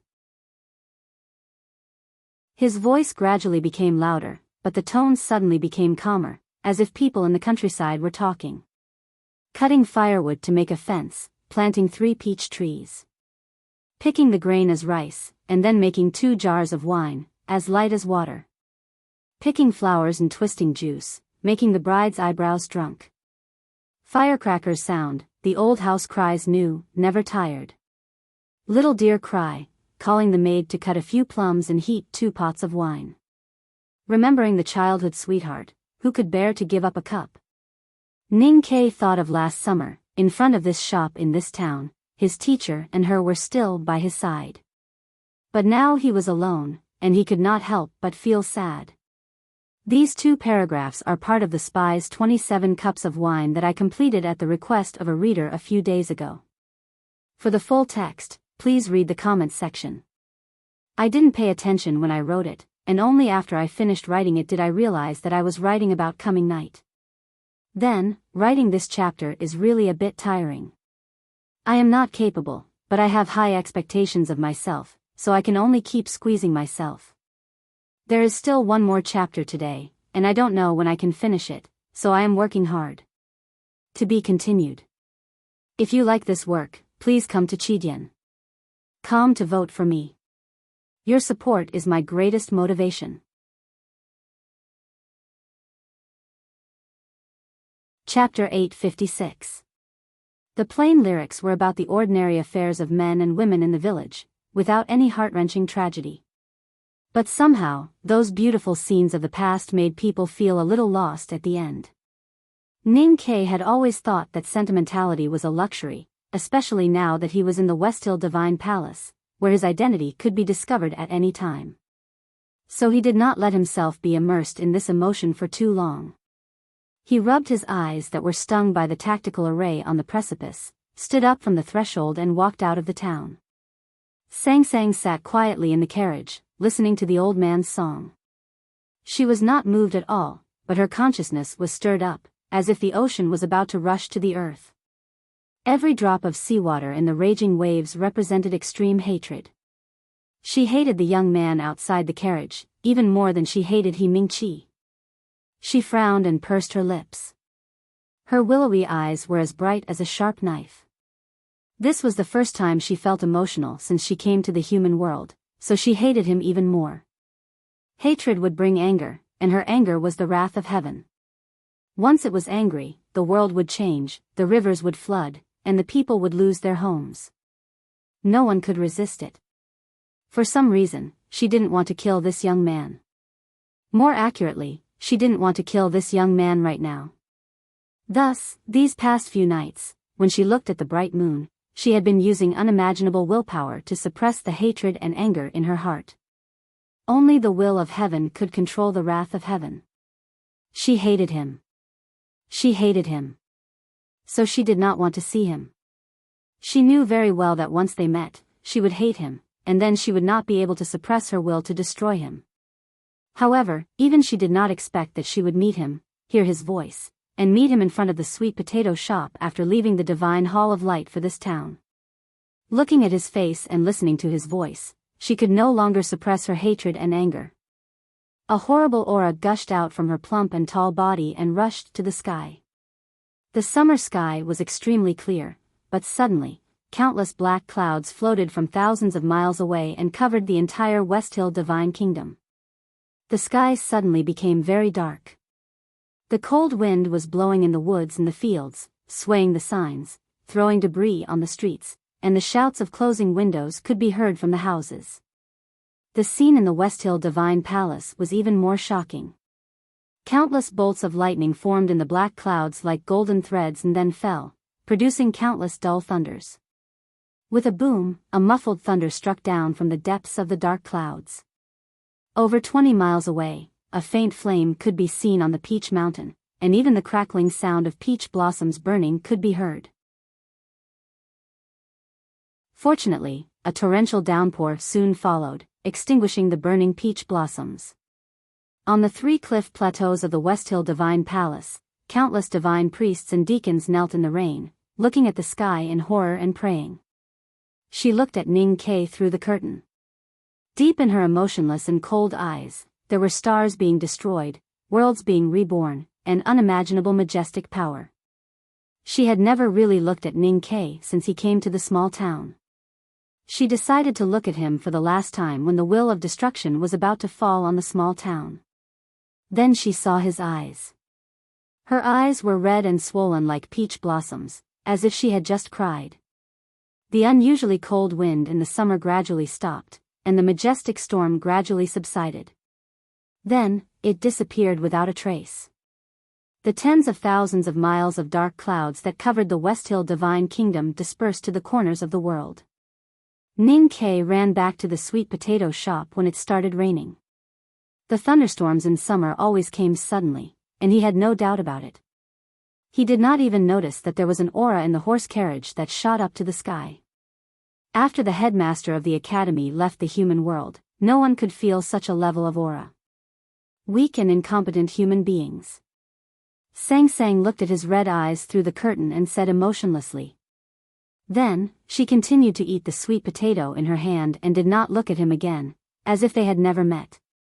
Ning Ke looked at the carriage that was moving further and further away in the rain. He did not know why he felt a little depressed. He looked at the back wall of the carriage that was drenched by the rain and vaguely saw the back of a tall and fat woman. He frowned and said with disgust, "Why is the girl in the carriage as fat as a pig?" The old man said, gossiping behind people's backs. "I don't know how your teacher taught you." Ning Ke did not answer until the horse carriage disappeared from his sight. Then he said, "She did not respond even after all this. It seems that she really did not hear it. She should be an ordinary person." The old man put down his cup and said with emotion, "So that's what you were thinking. When did the people from the academy become so cunning?" Ning Ke walked into the shop and took out the iron cutlass and iron arrows that he put here before entering the divine hall. He said to the old man with a smile, "I am not as capable as my teacher and uncle. Of course, I have to be careful." The old man said, "Of course. When the headmaster of the academy came to the Peach Mountain, my father and I baked sweet potatoes for him here. He came back before they were cooked. How can you compare?" The West Hill Divine Kingdom was a place favored by Haotian. The 4 seasons were distinct and warm, and there had never been any natural disasters. The Peach Mountain where the Divine Hall was located was even more so. Even without the lightning-proof tactical array in the Divine Halls, there had been no lightning for thousands of years. That was why the thunderstorm today shocked many people. Except for the hierarch of the Divine Hall who had vaguely guessed the truth, the rest of the divine priests and deacons all knelt on the wet cliff platform and kept praying to the sky, begging Haotian to forgive their sins. The 3 cliff platforms were full of people kneeling, but still, no one could see the ordinary horse carriage slowly driving up the Peach Mountain, and no one could see Sang Sang and the 2 girls in white walking into the Divine Hall of Light. She stood in front of the cliff behind the Divine Hall, looking at the smallest raindrops that had turned into mist under her feet. She was silent as she thought of the man she saw in the small town. The gate of Haotian's divine kingdom was destroyed. She could not go back for the time being and could only stay in the human world. It was natural for her to hate humans, especially that man. However, only she knew that there should not be any emotional connection between Haotian and humans. There should not be love or hate. Once she started to hate humans, it meant that she began to have human emotions, just like when she looked at the table full of dishes in the capital of the Kingdom of Song and that immortal couple. She hated this kind of hate. She could predict everything in the world, but she could not predict her own future. Just like today in the small town, she did not know that she would meet him. But if she did not want to, how could she meet him? In a sense, Ning Ke's eyes were pierced by the cliff array, which saved his life in front of the sweet potato shop in the small town. But he did not know it himself. After returning from the small town to the Revelation Institute, he continued to search for information, trying to find a way to break the cliff array. He was now basically sure at the stone window between the clouds and the precipice was the legendary U prison. It was a place the West Hill Divine Palace used to lock up felons and traitors. For countless years, no one had been able to escape except for Sang Sang's teacher, Wei Guangming. According to the information he found in a book, the U prison had been set up by the previous powerhouses of the Divine Hall, and one of them was the eye-piercing that he had once felt. The precipice he cared about had nothing to do with the U prison. There was no one in the U prison who was worth his risk to save. The place he wanted to go was above the precipice. He wanted to go to the Divine Hall of Judgment at the top of Peach Mountain. Of course, this was only his last resort. The first place he wanted to go was the stables of the West Hill Divine Palace, which was on the third cliff plateau. To go up Peach Mountain, he had to go through the mountain path and 3 cliff plateaus. Ning Ke did not think that he could go straight to the West Hill Divine Palace with his current state. After all, he was not the youngest uncle or his teacher. If he really dared to do so, he believed that he would die in less than half an hour. Therefore, he could not go the usual way, but the dead end. Late at night, Ning Ke walked into the peach blossom forest. Even in the dark night, the thousands of peach trees in the mountain were still blooming pink and white. It was very beautiful. The peach trees that were struck by lightning a few days ago had already been removed by the deacons of the Divine Hall. They had returned to their original state. He walked among the peach blossoms, feeling a little strange. The peach blossoms all over the mountain were also a very terrifying tactical array, even more powerful than those on the precipice. Even a real powerhouse who had broken through the 5 states would find it very difficult to pass through the peach blossoms. Therefore, the Divine Hall did not need to set up any defensive power here. But for him, it was so easy to pass through, because the peach blossoms were planted by her.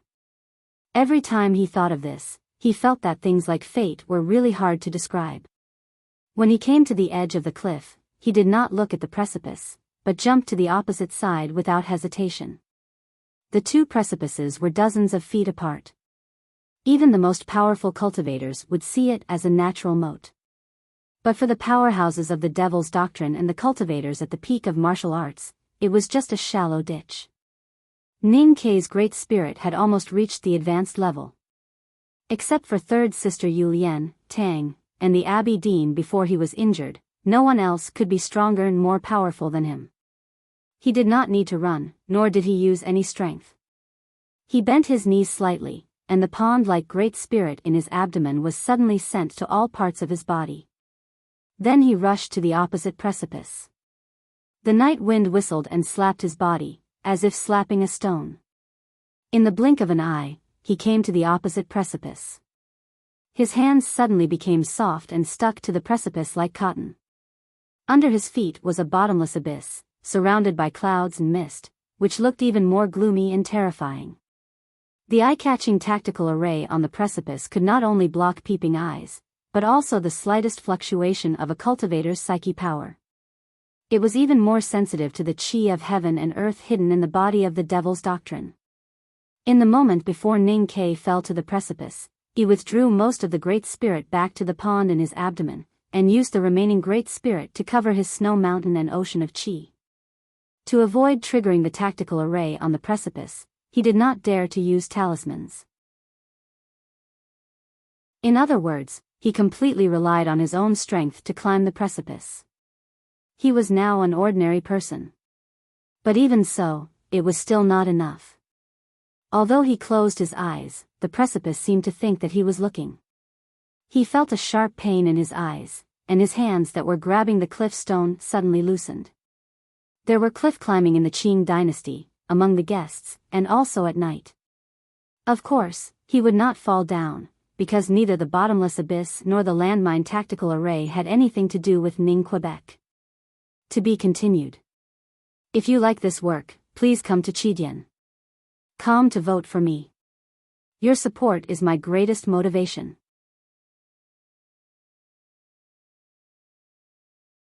Chapter 857. First, about the character contest. I didn't want to waste your energy, so I didn't open the character contest. Later, I heard that many readers wanted to play it, and it was really free. So last night, I made 3 characters, all female characters. The best actress, Sang Sang, and the 2 best supporting actresses, Shan Shan and Yi Hongyu. If you are interested, you can vote for them. Please look at the homepage of Chidian or the related posts in the book review section. If you want to vote, I strongly recommend Sang Sang, because I am a fan of Sang Sang. Also, if you are a fan of Shanshan or Hongyu, I will respect your opinion.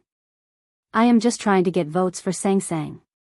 By the way, I said I won't get votes for monthly votes, but can I get votes for recommendations?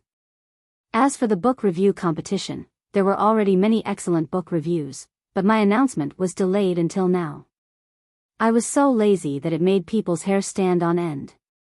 The official announcement is as follows: announcement of the coming Night Cup Book Review Contest. Purpose of the event: in the past year, with the enthusiastic support of all readers, Coming Night achieved excellent results. It won the monthly votes of Chidian and won the best work of 2012. As of now, Making Night had reached the 5th volume. In order to repay the readers, to liven up the book review section, and to better interact with each other, the book review section and Cats Making Night Bar had teamed up with YY 55373 channel to hold the Making Night Cup Book Review competition. All readers, please participate. 2. Time and place of the event: submission time, 0:00 on April 1, 2013 to 2400 hours on May 11, 2013. Submission place: posting to Chidian Book Review section. Review time, May 12, 2013 to May 25, 2013. Award time, June 1, 2013, Saturday. Award place: Greasy Book Official YY 553733. Description of the book review contest: for the time being, all the participating books will not be classified and will be evaluated together. If there are more than 25 doujinshi works in the book review contest, the doujinshi will be evaluated separately and additional doujinshi prizes will be added. It will not take up the quota of the announcement. At least one doujinshi will get the first prize, and the other prizes will be decided by the committee according to the number of works. 4. Prizes of the book review contest: 1. Grand prize, 100,000 Chidian coins, a set of Coming Night autographed books.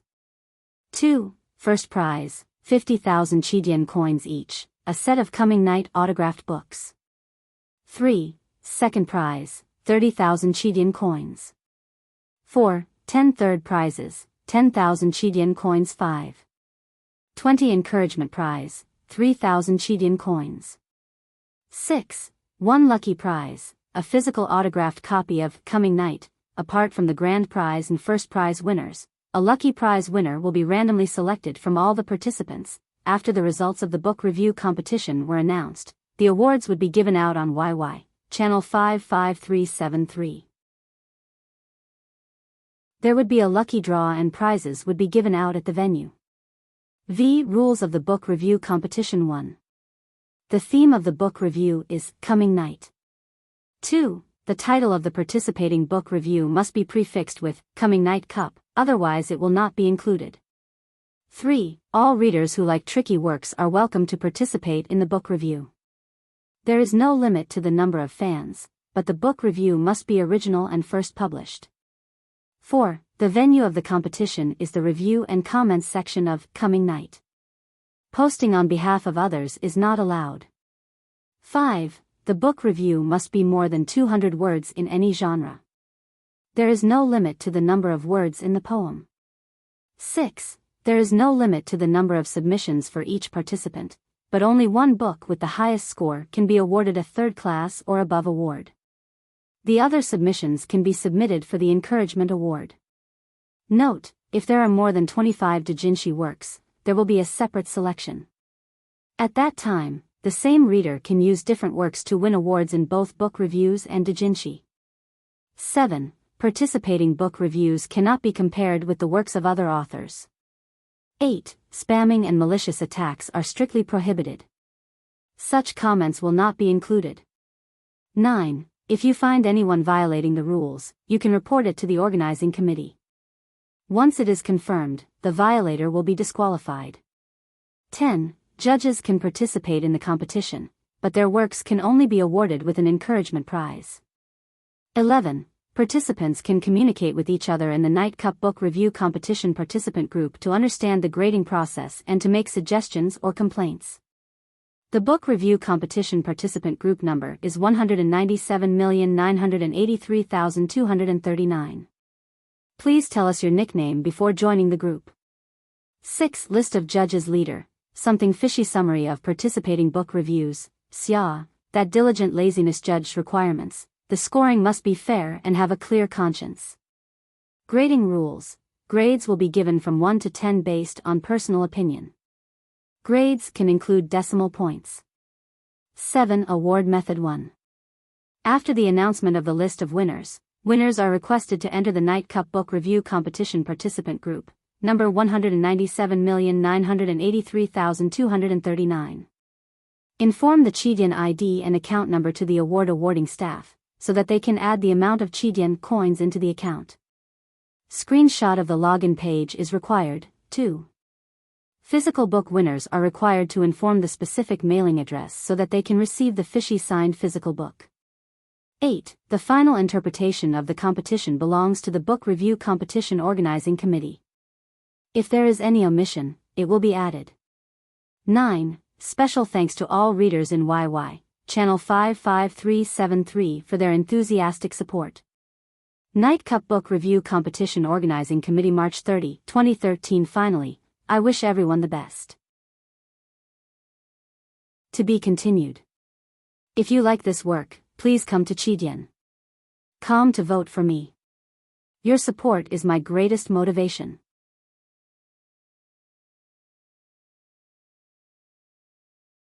Chapter 858.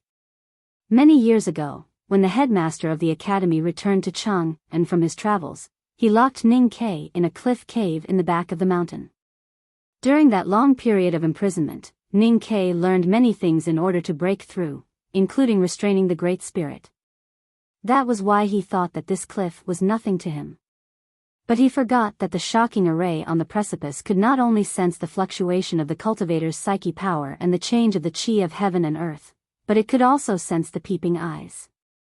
As long as someone looked at the precipice would enter that person's eyes.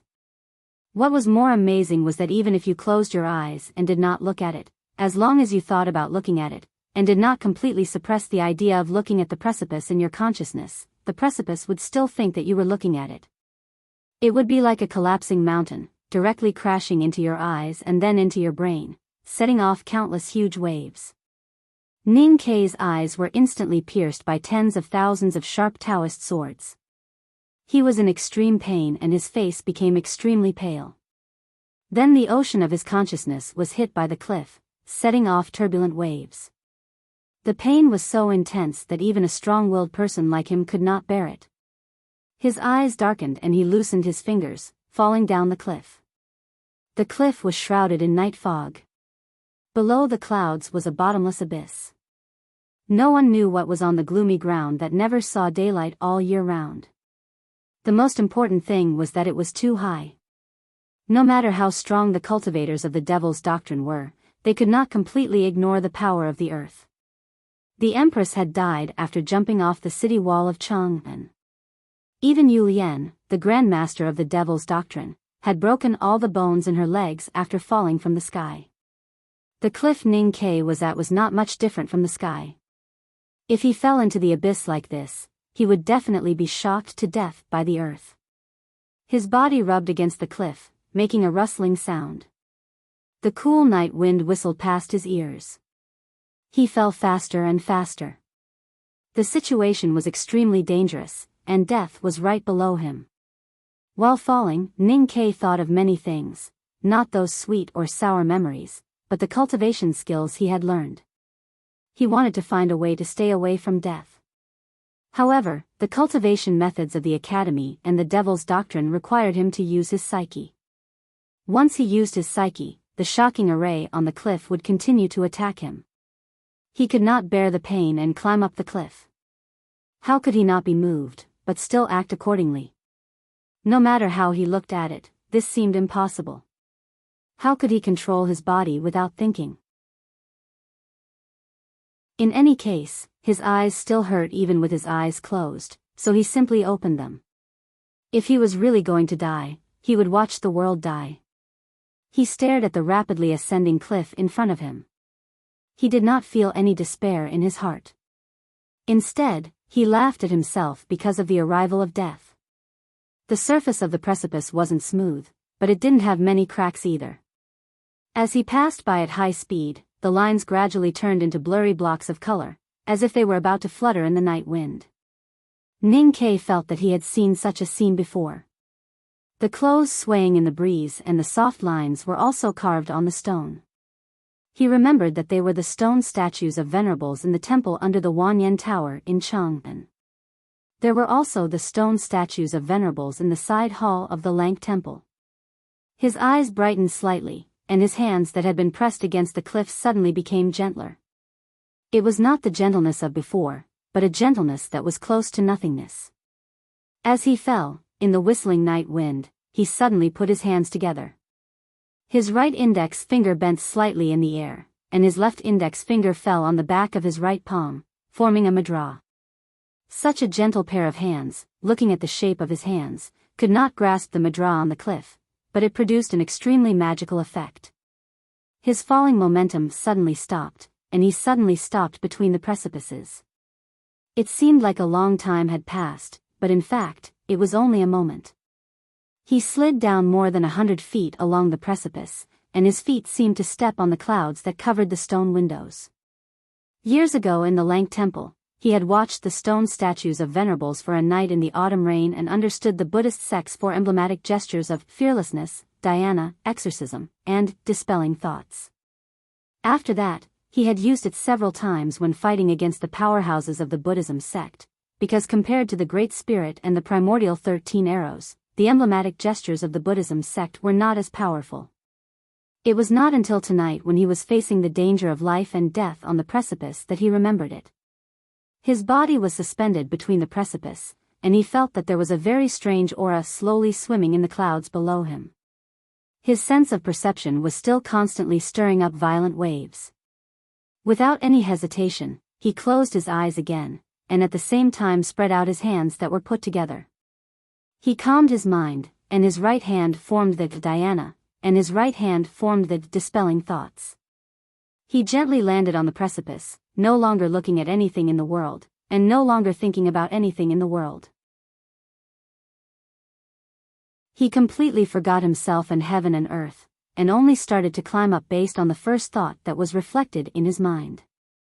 He entered into an absolute emptiness, and had even forgotten the existence of himself and the precipice. Naturally, he did not know that he was climbing up the precipice. Like an ignorant leaf, he slowly moved up. After an unknown period of time, he finally climbed to the top of the precipice. His hands fell on the flattened ground and automatically dissipated. He opened his eyes and found himself standing on the cliff plateau. Looking back at the gloomy abyss, his calm face gradually turned pale, and his clothes were suddenly soaked in cold sweat. He had encountered countless dangers and tests of life and death in his life, but today's encounter on the precipice of Peach Mountain still terrified him. The process of climbing the precipice seemed simple, and he did not even have any memory of it in his consciousness. However, if he had not learned from the Buddhism sect and the devil's doctrine, he would have fallen to his death. It could even be said that if it were any other powerhouse in the knowing destiny state, he would definitely fall to his death under this precipice. He paid enough attention to the divine halls of West Hill, and thought that he had made sufficient preparations. However, when he entered Peach Mountain, he realized that he had underestimated the 10,000 years of Taoism. This was the lowest cliff plateau of Peach Mountain, where ordinary divine priests, deacons, and cavalrymen of the divine halls of West Hill lived.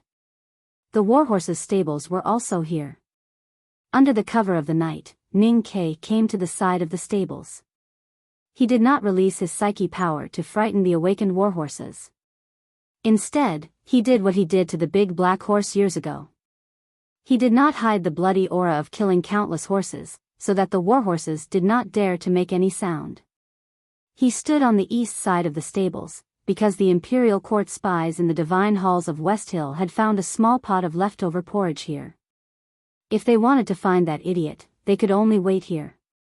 After a long time, there was still no sound. The awakened warhorses chewed the night grass and looked at him confusedly, wondering who he was waiting for. Ninkei was not anxious. He stood in the stables and waited quietly until the clouds gradually dispersed, the moonlight fell, and the morning light appeared on the horizon.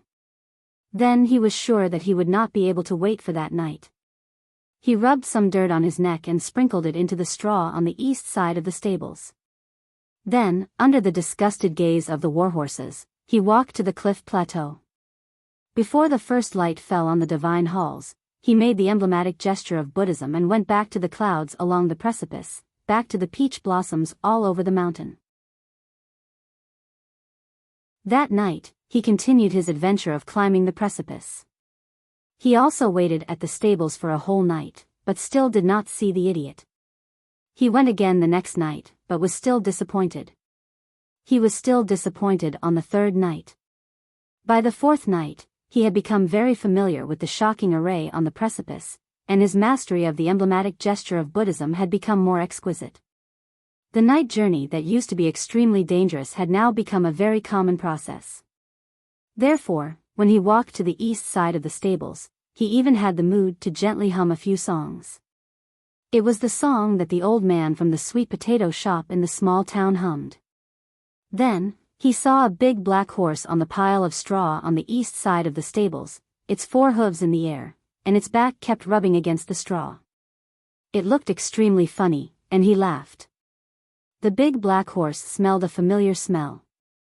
It rolled on the ground and stood up. It looked over vigilantly, and its eyes suddenly widened. It was so stiff that it seemed to have forgotten which hoof to step first. Ninkei walked over, hugged its neck, stroked its mane, and patted it hard. The big black horse opened its mouth, rolled its thick lips, and bumped his head. Ninkei let go of his hand and brushed the straw off its back. He said, "Where did you learn these dirty habits? You are not youngest uncle's donkey." The big black horse thought that its dream was to become the existence that ruled the wilderness like Mr. Donkey. It originally wanted to be the second master, but who would have thought that it would become a prison horse of the Westhill Divine Palace? Thinking of the miserable experience these days, it wanted to neigh, but did not dare. It could only open its big watery eyes and look at Ninkei, looking extremely wronged. Ninkei sighed and stroked its head. He said, "I know she has changed, and it is not because of the reason. Bear with it a little longer, and I will see if I can change her back." Hearing this, the big black horse's mood improved a little. Then, it seemed to think of something and blinked its eyes, as if it wanted Ninkei to be more ruthless. Ninkei moved closer to its ear and told it his plan. The big black horse's eyes brightened as it listened, and it nodded repeatedly. It thought to itself that Ninkei was indeed its real master, who could come up with such a shameless and lowly plan. Although the mistress was too powerful now, and Ninkei could only fail no matter how shameless he was, it was still a good thing to think about in his mind. After the discussion, Ninkei and the big black horse agreed on a time to meet again, and they parted for the time being. He walked back to the edge of the cliff and walked down along the precipice. Now that he had mastered the emblematic gesture of the Buddhism sect, he could be a little distracted while climbing on the precipice. He casually glanced at the top of the Peach Mountain. This glance contained the Zen meaning of go chanting, so he was not worried that it would trigger the tactical array of the precipice. However, he forgot to go chanting, and there was a second explanation, not the kind of explanation of go chanting. So when his gaze fell on the dark divine hall of light on the peak, he could not suppress his longing for someone. There was nothing there, but he felt that he saw her. At the same time, he felt a gaze fall on him. Last night's announcement is in front. Students who did not see it can go and have a look. I will try to finish the chapter before 2:30. To be continued. If you like this work, please come to Chidien.com to vote for me. Your support is my greatest motivation.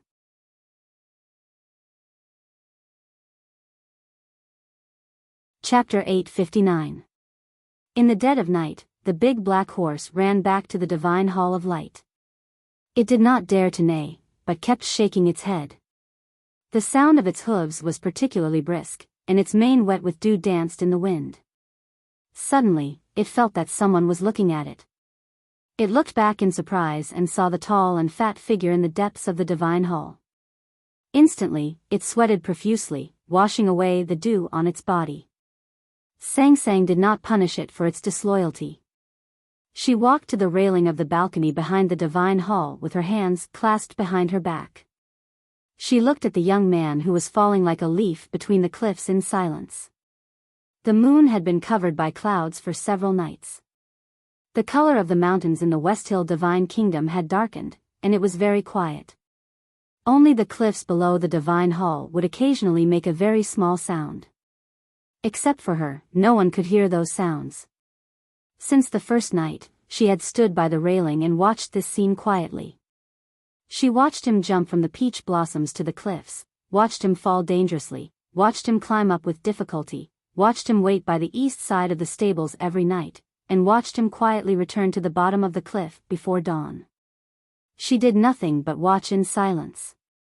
Until tonight, she saw the man on the cliffs raise his head and look at the divine hall where she was. She knew he was looking at her. She knew he could not see her, but she could see something in his eyes. The thing in the man's eyes was to remove all thoughts.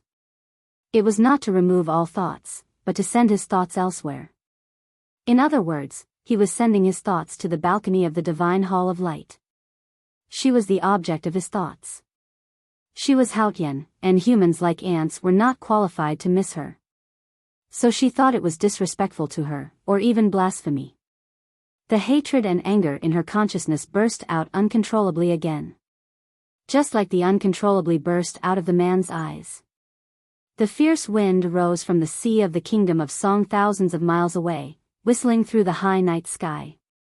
The night clouds above the divine kingdom were shaken and uneasy, like cotton under a rope, as if they could be torn apart at any time. The peach blossoms in the mountains and fields shivered, and tens of thousands of petals were blown off by the wind. The roofs of several divine halls on the Peach Mountain, which were made of gold and jade, began to whimper. The divine hall of light was far away on the peak. Ning Ke could not see it clearly no matter how good his eyesight was. Even if he could see it clearly, it was impossible for him to see the tall and fat woman standing by the balcony railing. Moreover, in his imagination, if his surname was Luo, then the cliff would definitely be under the balcony, and the girl by the railing would naturally be thin and small. He looked at that place and smiled. He withdrew all his thoughts and confusion about his unknown fate into the depths of his sea of consciousness. He calmed his mind and continued to walk down the precipice. At this moment, a wild gust of wind howled from the sky and landed heavily on his body with the stench of seawater. He felt a thick damp coldness on his face. When it merged with the gaze he had faintly sensed earlier, it immediately destroyed the Diana state he had maintained. Without the state of Diana, Ning Ke's emblematic gesture naturally dispersed. What was even more terrifying was that no matter how calm he was in danger, even if he re-entered the state of Diana, his hands could not form emblematic gestures again. The night wind was too cold and too strong. It howled around his body violently. Every time he tried to form emblematic gestures, it would blow away his emblematic gesture. The emblematic gesture of the Buddhism sect could no longer be used. Ning Ke no longer had any connection with the precipice. He was blown into the abyss by the strong wind. At this moment, he was more like a stone than a fallen leaf. The fall this time was even more terrifying than the fall on the first night. In just a breath's time, he had fallen thousands of feet between the precipice and his speed became faster and faster. He fell into the deep night fog. Haotian no longer cared for him. In the next moment, he might be shaken out of the precipice by the precipice. Without any place to hold on to, he would directly break through the fog and fall to his death.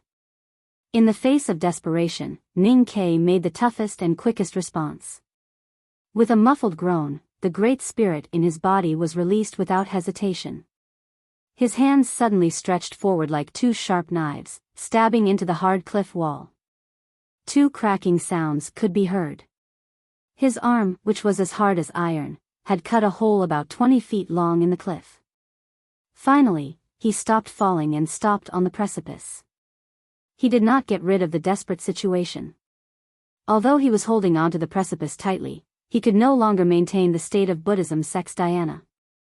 The shocking array on the precipice began to attack his eyes and sense of perception. He could only endure the sharp pain in his eyes and the huge waves in his sense of perception, desperately clinging to the cold precipice.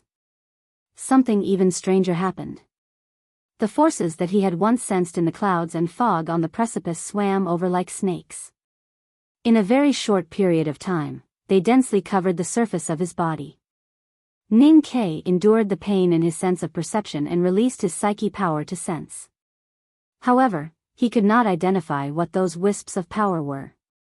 When he looked with his naked eyes, he found that they were just wisps of fog. The fog that surrounded the precipice of Peach Mountain and was responsible for sealing the U-prison was naturally not a simple fog. Those wisps of fog strangely seeped into his clothes and then continued to seep into his body. There was no blood, but he could clearly feel the pain and the clear feeling of being cut. As the wisps of fog invaded, he felt as if he was being cut by countless sharp knives. At this moment, Ning Ke's respect for the Abbey Dean in the Battle of Chang and had reached its peak. Because he finally understood how it felt to be cut by thousands of knives, and how painful it was. Then, something even more incredible happened. As his hands went deep into the precipice that had not moved for thousands of years suddenly moved. No one could see the vibration of the precipice, not even Ning Ke, who was very close to it. No one could hear the vibration of the precipice, not even Ning Ke's ears. But his heart could hear it. The precipice vibrated in a soothing rhythm. This vibration traveled along his hands that were inserted into the wall, to his body, to his sense of perception, and finally to his heart. Ning Ke's body began to vibrate uncontrollably. His clothes were shaken so much that there seemed to be an earthquake in the depths of his sense of perception. The waves on the sea became even more ferocious. The most terrifying thing was that his heart was beating very strongly, as if it could burst into countless pieces at any time. The precipice of Peach Mountain turned into a giant war drum, vibrating silently between heaven and earth. Ning Ke, who was on the drum, no matter whether he was a fallen leaf or a stone, would be shattered by this war drum. There were two big tactical arrays on the precipice where the U-prison was located. One was called dazzling, and the other was shocking. When they were combined, it would be shocking to the eye, and it could kill all enemies who came to it. At this moment, Ning Ke felt as if there were tens of thousands of swords stabbing into his eyes, and tens of thousands of drums beating in his body. His heart could be broken at any time. If it were not for the experience of the past few nights, he would not have been able to hold on until now. If it were not for the fact that his body was as hard as iron and stone, he would have vomited blood and died. Even so, his face became abnormally pale, and the pain was indescribable. What really made him feel unbearable was the night fog that lingered around his body. The night fog was not condensed by the qi of heaven and earth, but was refined by Haotian Taoism with the resentment of countless prisoners who died unjustly in the U-prison over the past tens of thousands of years into the tactical array that guarded the U-prison. Many of the prisoners who were qualified to be imprisoned in the U-prison were powerhouses with great divine sense. Their psyche power was extremely strong when they were alive, and their resentment was terrifying. After their deaths, the two merged and were cultivated by Haotian Taoism's tactical array. Every wisp of fog was a sharp blade filled with all kinds of negative emotions such as bitterness, resentment, and resentment. It was extremely powerful. Otherwise, how could someone like Wei Guangming be imprisoned for more than 10 years? No matter how strong Ning Ke's willpower was, he could barely hold on under the shocking pain, but he could not withstand the cutting of these thousands of blades of evil aura. After all, he was not the invincible Abbey Dean. His heart beat faster and faster, and the precipice in front of him became more and more blurry. More and more blood flowed from the corner of his mouth. His consciousness became more and more blurred, but the pain was still so clear. He could not hold on any longer. Just as he was about to pull his hands out from the precipice and escape from this terrifying precipice and cloud at the cost of his life, a ray of light suddenly appeared in front of his eyes. He thought that he was hallucinating, but the next moment, he found that it was not. The cold and dark precipice in front of him really became bright. The night clouds above Peach Mountain were blown away by the hurricane from the storm's sea thousands of miles away, revealing the full moon. The silver moonlight shone on the mountains, on the precipice, and on him. On the edge of the balcony of the divine hall of light, Sang Sang looked at the bright moon in the night sky with her hands behind her back. Her ordinary face looked a little pale, perhaps due to weakness or other reasons. The moonlight did not have any heat, but when it shone on Ning Ke, he felt warmth seeping into his body from the surface of his skin. Even his wildly beating heart became much calmer. The clouds around the precipice were dispersed by the moonlight. He took advantage of this fleeting opportunity to calm down and re-enter the state of dhyana. His right hand formed the Taoist emblematic gesture and he was ready to leave. At this moment, he suddenly saw the stone window on the precipice beside him. He had seen this stone window on the opposite precipice that day, but the precipice was shrouded in clouds from time to time, and there was a tactical array to hide it, so he did not observe it carefully. At this moment, the clouds were dispersed by the moonlight, and he re-entered the state of dhyana. He saw the stone window and the person in it. At this moment, Ning Ke should have left this terrifying precipice as soon as possible. But looking at the stone window, he knew that he could not leave. Because the person in the stone window was a young fat man. Perhaps it was because the food in the U prison was good that the person's cheeks, which had become thinner, became round again. He looked at Ning Ke outside the stone window and was so shocked that he could not speak. His eyes were still so clean, and his expression was still so amiable. When he was shocked, he was still the same as before, and his mouth was so big that it could swallow Tang Xiaotang's fist. About the role contest, I don't know why Yi Hongyu was placed as the best actor. I will go and ask tomorrow. As for the photo, Sang Sang really cannot find a suitable photo. Now, I have written Sang Sang according to AI Xiaoqi. Yes, of course, she is fatter than her, and she does not look as delicate. Now, Sang Sang is just a tall, white, and fat ordinary girl. Please remember.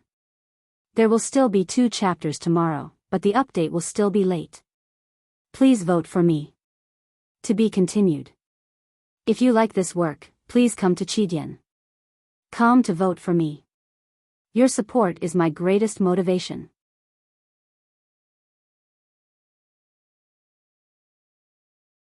Chapter 860. Ning Ke would never have imagined that he would see Chen Pippi's annoying face in the precipice. He and his senior brothers and sisters in the academy all thought that Chen Pippi had brought the Abbey Dean back to the Jishou Abbey. They would never have imagined that he would be locked up in the precipice and become a prisoner in the U prison of the West Hill Divine Palace. Chen Pippi would never have imagined that he could see Ning Ke's annoying face in the light outside the stone window where the scenery never changed. He looked dull, but he was actually extremely smart. He had long predicted that Ning Ke would become a prisoner of Chang and City, but he did not expect that this guy would be so bold as to come to the West Hill Divine Palace and appear in front of him. This was a reunion that no one had expected. The 2 brothers stared at each other through the stone window. They were stunned for a long time, and then they began to laugh foolishly. The cell was very simple. There was only a bed and some tools. Ning Ke looked inside through the stone window and found that it was dry and there were no bloodstains. There was food and water on the small table. He felt slightly relieved. Then he began to observe the stone window. This encounter was too sudden. The academy did not know that Chen Pippi was locked up in the U prison and did not have any plans. But now that he had seen it, there was no need to hesitate. He prepared to rescue Chen Pippi from the U prison without hesitation. As he observed, his expression became solemn. It was not because the clouds dispersed by the moonlight were cutting his body again, but because he found that it was indeed very difficult. The stone window was very small and could only see the sky. Even bigger birds could not fly in. If he wanted to rescue Chen Pippi from the cell, he had to pry the stone window open. However, when he stretched out his hand, he was blocked. He was shocked to find that the precipice was a hole. The stone window was a small hole in the precipice. If he wanted to pry open the stone window, he would have to pry open the entire precipice of Peach Mountain. There was an extremely powerful tactical array hidden in the mountain. It was very likely to be a confinement. How could it be done? The West Hill Divine Palace's Dharma access was so powerful. Other than the headmaster of the academy, who could pry open this Peach Mountain with countless talismans? After all, even Wei Guangming, the first person to successfully escape from the Yu prison in countless years, did not dare to pry open the stone window. Instead, he chose to push down the wooden sticks in front of him. Ning Ke said, "It seems that you have to stay inside for 2 more days. I need to think of a way." Chen Pipi stood by the stone window, somewhat perplexed, and did not respond. Ning Ke then remembered that he did not hear Chen Pipi's laughter when they looked at each other and laughed. He thought of a possibility and slowed down to ask, "You can't hear it?" Chen Pipi looked at his lips, nodded, and said something. Ning Ke understood the words from the movement of his lips. "Nothing but light can enter this window." Ning Ke thought for a while and was about to say something when Chen Pipi suddenly showed an anxious expression on his face. His lips moved slightly and he kept saying something. He understood the names of Sang Sang and Tang Xiaotang. He understood what Chen Pipi wanted to say. He nodded to indicate that he already knew what had happened to Sang Sang. Then he told him that Tang Xiaotang was at the back of the mountain of the academy and that there was no need to worry. The moonlight fell from the night sky, falling on the precipice and on Ning Quebec. Some rays of light passed through the narrow stone window and fell on Chen Pipi's face. The two talked silently. "Wait for me to get you out," Ning Ke said while looking at Chen Pipi's eyes. He spoke very slowly and his pronunciation was very accurate. He made sure that Chen Pipi could understand every word he said and feel his determination. Chen Pipi looked at him quietly and suddenly laughed and shook his head. Ning Ke looked at the smile on his face and slowly stuck out his middle finger. He said, "You are now a prisoner. You have no choice but to wait passively for me to save you." After saying this, he looked at his middle finger bathed in the moonlight. He was puzzled. How could he be so safe on the precipice with only the emblematic gesture of meditation left on his left hand? In the moonlight, Ning Ke reached out to the stone window and triggered the inhibition of the Yu prison. The divine halls of West Hill knew that someone had approached the Yu prison and began to be vigilant. The black-robed deacons of the judicial department were everywhere on the 3 cliff plateaus of Peach Mountain. But no one had found the Revelation Institute at the foot of the mountain. Ning Ke was not worried that they would find him. The peach blossoms on the mountainside were his best shield. As long as the divine halls did not think that someone could pass through the peach blossoms, they would not look down the mountain with suspicion. Other than thinking about how to save Chen Pipi from the heavily guarded Yu prison, what made him feel inexplicably cold was the cold gaze that fell from the peak that night. He was sure that there was no one in the divine halls on the peak at that time. But he did not know why he felt that someone had been watching him. Whose cold gaze did it belong to? He admitted that courage was very important in a battle, but it could not fundamentally determine victory or defeat. That was why he could not leave Chang and with courage alone. The academy had made detailed arrangements in advance. His hiding in the divine hall was an important part of the plan. If that cold gaze was really as he had guessed, then it would not affect the academy's plan at all. The real impact was still on Chen Pipi. Hao Qian's world was so stable, as if it would never change. But in the human world, which was made up of countless trivial details, change was the norm. The academy's plan had to be adjusted accordingly after he saw Chen Pipi's face between the cliffs. They might even have to start from scratch. Ning Ke could not understand why the West Hill Divine Palace would lock Chen Pipi in the Yu prison. Even if the Abbey Dean was dead and the Jishou Abbey could not continue to control the West Hill Divine Palace behind the scenes, and even if Chen Pipi's identity as a disciple of the academy was unacceptable to Haotian Taoism, it was still so unbelievable to secretly imprison someone of Chen Pipi's status. Were the bigwigs in the Divine Hall not afraid that Haotian Taoism would split because of this? In the middle of the night, Ning Ke once again followed the path through the peach blossoms to the cliff. However, the clouds were thick tonight, and the moonlight could not shine on the human world. Clouds and mist lingered below the cliff. Thinking of the pain he had suffered last night and the hatred in the mist, he did not dare to go down. It was the same for the next few nights. He could not see Chin Pipi.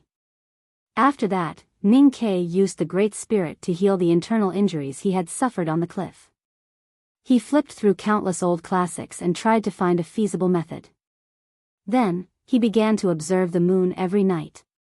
Since light could enter through the narrow stone window, so could the images. He did not want to act like a fool with Chin Pipi between the cliffs, so he began to write letters. Ning Ke dipped his brush in ink and left clear and beautiful handwriting on the snow-white paper. He sat behind the desk and kept writing. He wrote about the Academy's plan and his own thoughts without leaving anything out. At the end of the letter, he even talked about the things that happened in the back of the mountain and asked if the food in the U prison was really that good. In the garden in front of the Revelation Institute, Long Qing and the flower addict Lu Chenjia were also watching the moon. Lu Chenjia was still as beautiful as ever, like a beautiful flower. However, her petals were stained with water, making her look a little cold. She was no longer as beautiful as she used to be. Long Qing wore a silver mask on his face. Now, no one could see the face under the mask. The beautiful face that had once captivated countless girls in the world was only a memory. I don't know when it started to become a habit to eat sweet potatoes in midsummer. I heard that this habit has been maintained in the Divine Hall for thousands of years. Habits are indeed powerful. Long Qing looked at the half-sweet potato in his hand. His lips that were exposed under the silver mask curled up slightly. He said calmly, "I just did not expect that it would be so easy to form a new habit." Lu Chenjia looked at the scar below his lips and her expression darkened.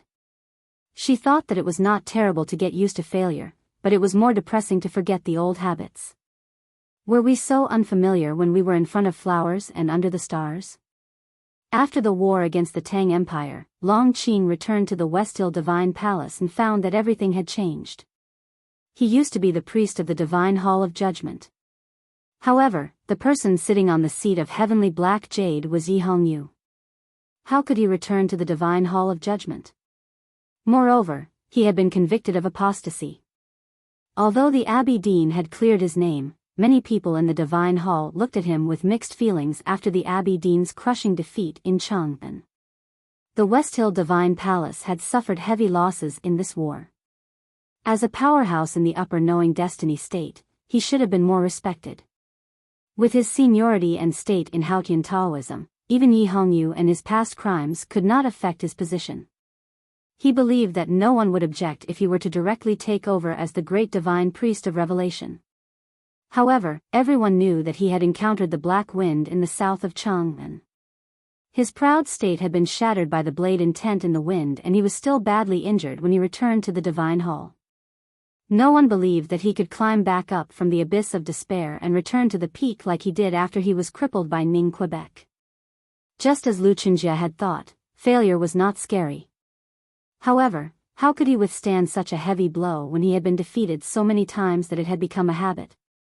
If the new emperor of the Yan Kingdom, Chongming, had not sent a lot of benefits to the Divine Hall and had firmly expressed his support for him, and if he had not controlled the tens of thousands of elite cavalries in the eastern wilderness, he might not even be able to keep his position as the Minister of Offerings in the Revelation Institute, let alone the Great Divine Priest of Revelation.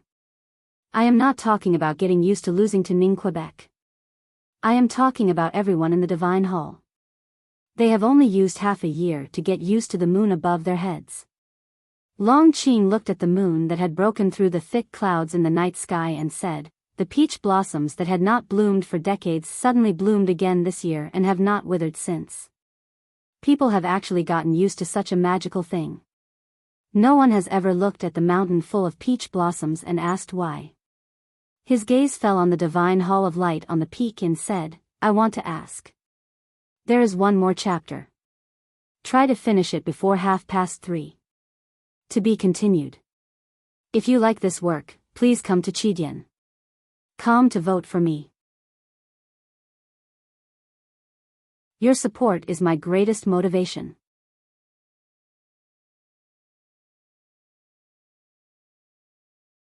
Chapter 861.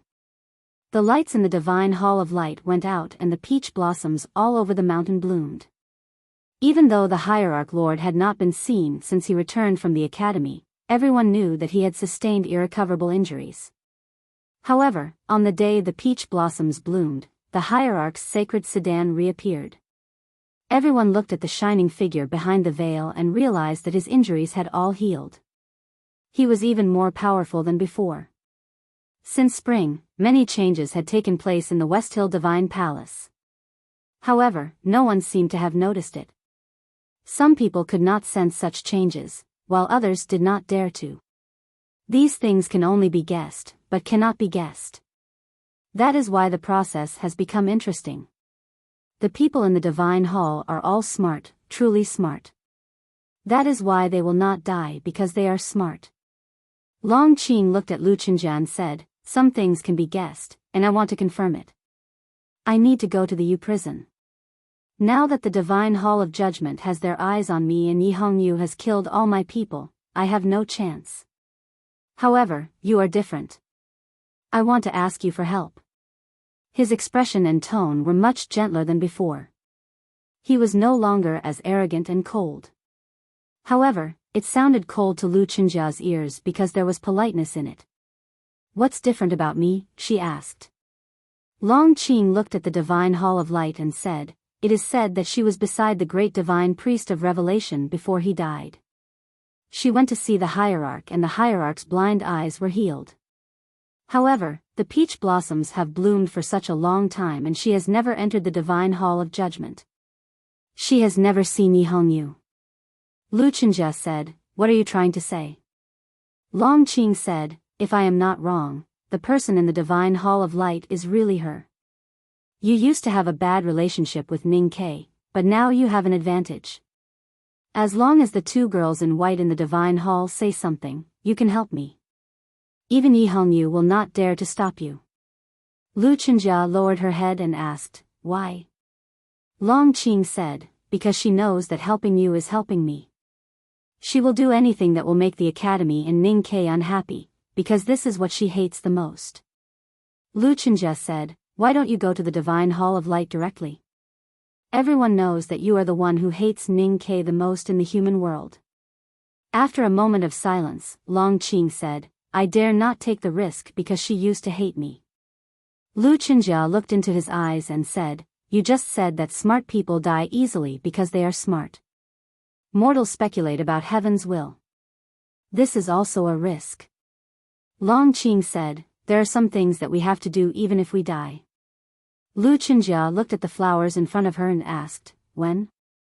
Long Qing said, "The sooner the better, because I don't have much time." Lu Qinjia said, "I like that you are so honest with me, so I will do it. But I still don't understand why you want to enter the U prison." Long Qing said, "I want to see someone." Lu Qinjia asked, "Why?" Long Qing said, "I have been to the Jishou Abbey. The gate is closed." Lu Qinjia looked at his face and said in a trembling voice, "You still haven't given up?" Long Qing said calmly, "If I give up so easily, how can I be worthy of the hardships I've suffered over the years and the countless times I didn't give up in desperate situations?" Lu Qinjia felt the aura coming from his body and knew that he had obtained true peace. She could not understand why a man who was so calm would still be so stubborn. A calm heart does not mean a dead heart.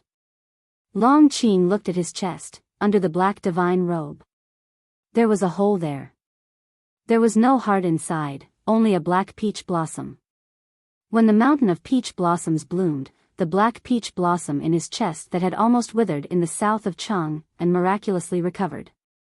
He felt that this was a sign from Haotian. He looked in the direction of the divine hall of light and said calmly, "I have thought too much in the past. My Taoist heart is firm but mottled. Those mottled spots are the traces of shadows, just like the dreams I entered when I climbed the mountain in the academy. I saw light and darkness, but I could not figure out where I should stand. Now, I just want to heal my injuries and have a fair fight with Ning Quebec. I want to see who Haotian has chosen. Even if Haotian did not choose me, I can't not choose myself. The bright moon shone on the trees of the Revelation Institute and the peach blossoms all over the mountain. Ning Ke stood at the edge of the cliff in front of the flowers and looked at the full moon in the night sky. After confirming that there would be no clouds tonight, he jumped to the opposite cliff. He used the emblematic gesture of the Buddhism sect to stop thinking about the array intent coming from the cliff. Then, he slowly loosened his right hand and grabbed the rope hanging from the cliff. The rope was very long and strong. One end of it was tied to the neck of the big black horse on the cliff platform above the precipice, while the other end was tied tightly to Ning Ke's waist on the precipice. He pulled the rope gently and sent a signal to the plateau high above. The big black horse felt the vibration from the rope and slowly walked to the edge of the cliff. Ning Ke fell down the cliff. With the moonlight, the clouds that shrouded the U prison were much lower, revealing the stone windows that looked like ant nests. Ning Ke came to the cell where Chin Pipi was and pulled the rope again. The big black horse did not continue forward. Ning Ke was worried that he would be swallowed by the clouds and fall to his death. Now that he was tied by the big black horse, he should be at ease. But looking at the clouds not far below his feet, his heart still palpitated. He did not dare to look at his feet and looked directly at the stone window. Chin Pipi looked at him with a smile in the stone window. Only light could pass through the stone window. Even if someone were to use the blood-colored giant knife to chisel the stone on the cliff, the sound would not be able to enter the cell. Chin Pipi could immediately find Ning Ke outside the stone window. It was not because he had a telepathic connection with Ning Ke, nor was it because he could predict. It was because he had been looking outside the window. To be more precise, in these few days, he ate, bathed, and farted, but he did not sleep much. He had been looking outside the stone window all the time. The deacon in the U prison thought that he had gone crazy from being locked up and was staring at the unchanging blue sky. In fact, he was just waiting for Ning Quebec. He knew that Ning Ke would definitely come, but he did not know when. So, he could only keep looking outside the stone window to make sure that he would not miss it. Ning Ke took out the letter that he had written from his chest and laid it flat in front of the stone window. Chin Pipi looked at the tiny words on the paper with the light of the oil lamp in the cell and frowned slightly. He was indeed the only genius in the academy who had 6 A+ courses. He had memorized the contents of the letter after a few casual glances. It would not be difficult for him to recite the contents of the letter. Ning Ke put the paper back into his chest and asked silently with a smile, "Isn't it awesome?" It was only then that Chin Pipi knew that this was the academy's plan. He could not help but feel that it was ridiculous. But when he thought about it carefully, he felt that it was very reasonable. But in the end, he still shook his head. It had nothing to do with the academy's plan. He just did not agree with Ning Ke's addition of saving him from the U prison. The more reasonable the academy's plan was, the more he could not accept that he would disrupt it. Seeing him shake his head, Ning Ke did not say anything and directly raised his middle finger. Chin Pipi still shook his head and used his finger to write some words in the air. Ning Ke looked at these words and frowned slightly. He did not understand why he mentioned her. He stretched out his finger and wrote a dirty word in the air outside the window. Chin Pipi was a little angry and used his finger to write an even more dirty word. Ning Ke was not angry. The scene at this moment reminded him of the past when he had just entered the academy. He could not help but laugh at the fat man's words in the old library. Time passed so silently and disappeared without a trace. Who would have thought that after so many years, he and Chin Pipi would both come to Peach Mountain and start to communicate again inside and outside the precipice? Chin Pipi probably also remembered the past. He smiled silently and said, "The food in the U prison is really delicious. If you are interested, you can come in and try it." At this moment, he suddenly heard the sound of the door opening behind him. Then, someone walked into the cell.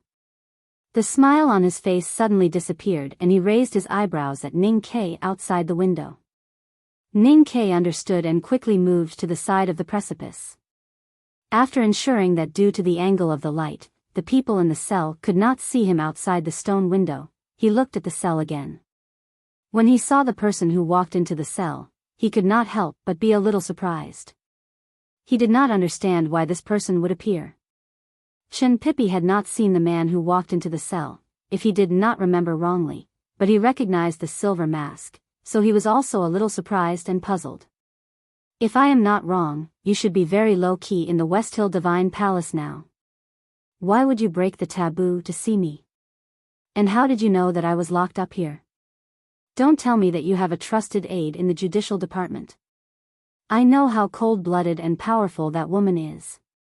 Long Qing looked at the fat man by the window and said, "You are indeed a genius of Haotian Taoism. You are locked up in the U prison, but you seem to be able to see everything that happens outside. Unfortunately, you are just a piece of trash now." Chen Pipi said, "Although I have always been good-tempered, I do have a temper. Even a blind man can see that you are not qualified to call me a piece of trash." Long Qing smiled and said, "Your snow mountain and ocean of qi have been destroyed. What else can you be if not a piece of trash?" Chen Pipi's expression did not change. He said with a smile, "Even a piece of trash like you can cultivate again after being pierced by Ning Ke's arrow. Do you think that I, the genius, cannot do it?" Long Qing said, "Even if you can cultivate again, you are still a piece of trash."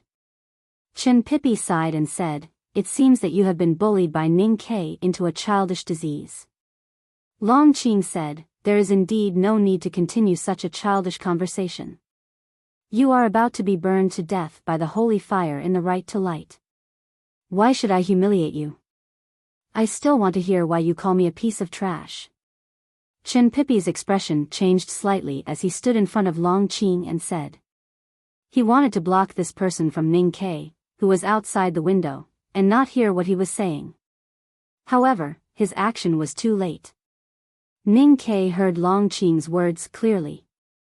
The right to light was the grandest ceremony of the West Hill Divine Palace. It definitely required the highest level of sacrifice. Until today, no one knew what the sacrifice was. Ning Ke only knew tonight that Chen Pipi was the sacrifice for the right to light. What awaited him was the endless burning of the holiest Haotian divine light and the most complete death. This sacrifice is really expensive and heavy. Looking at Chen Pipi's broad back in the cell, Ning Ke smiled and thought. Then, he silently cursed the wife of the Grand Secretary Xing Jing as the most shameless whore in the world. This is chapter 27. By the way, I'll talk about the 27 cups of wine again. The original text of the 6th cup of wine was "The stone path bends, and at the end there is a girl." When I was writing it, I forgot this line. Later on, when I looked at the newly written line about the mountain ghost, I found that the meaning was actually the same. I couldn't help but be somewhat stunned. After 2.5 years, the story or sentence I wanted to write still had some similarities. It was said that authors should try their best to be innovative and change when writing stories. I was indeed trying my best, but now that I thought about it, there were some parts that were really difficult to change. It was probably because I liked the story too much. What I could promise was that I would do my best to write a different plot, and I would do my best to write the details better, just like I did recently. Everyone, please continue to cast your recommendation votes. Good night, and good health. To be continued. If you like this work, please come to Chidian.com to vote for me. Your support is my greatest motivation.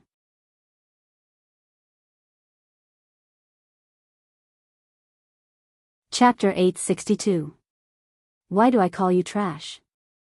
Long Qing did not know that Chen Pipi casually asked this question to block Ning Ke's sight. He said, "Back then, I was regarded as the divine son of West Hill by the world. It seemed that I was highly valued, but in fact, I always knew that in the eyes of the elders in the West Hill Divine Palace, the future of Haotian Taoism was always on you. Compared to you, I'm nothing, and I believe that in your eyes, I've never existed. This sentence was very true. In the eyes of the deacons and priests of the judicial department of the Westhill Divine Palace, and in the eyes of ordinary believers, Long Qing was the most dazzling person. There were so many Haotian believers in countless Taoist temples, but only a few of them had heard of Long Qing. However, in the eyes of the cultivators who truly understood the secrets of Haotian Taoism, only Chen Pipi was qualified to represent the future of Haotian Taoism. This was because he came from the Jishou Abbey and inherited the Abbey Dean's Taoism skills or bloodline. He had been regarded as a rare genius since he was a child. He could only be compared to the direct descendants of the Academy or the Xiankong Temple. After he was accepted as a disciple of the headmaster of the Academy, this was no longer necessary. Compared with Chen Pipi, who was born with the favor of Haotian, no matter how talented Long Qing was, he was too ordinary. No matter how noble Long Qing's bloodline was, he was still inferior. A few years ago, Long Qing entered Chang, and with the intention of entering the second floor of the academy. Ning Ke once asked Chen Pipi about him. At that time, Long Qing was very famous in the world, but Chen Pipi did not care about him at all. The difference between the two was too big, and it was really hard for him to pay attention to Long Qing. You are not Yi Hongyu. I don't think I need to pay attention to you. Chen Pipi looked at Long Qing and said. Long Qing said, you are a peerless genius of Haotian Taoism, and I am just a prince in the mortal world. Naturally, you don't need to pay attention to me. Furthermore, you are indeed the youngest person in the cultivation world to enter the knowing destiny state. However, what puzzles me and makes me laugh is that you have stagnated since then. Not to mention that Yi Hongyu has far surpassed you. You are not even as good as me in terms of states. He possessed an incredible bloodline and experience, and possessed the publicly recognized talent of the Taoist sect, but in the end, he became such a mediocre person.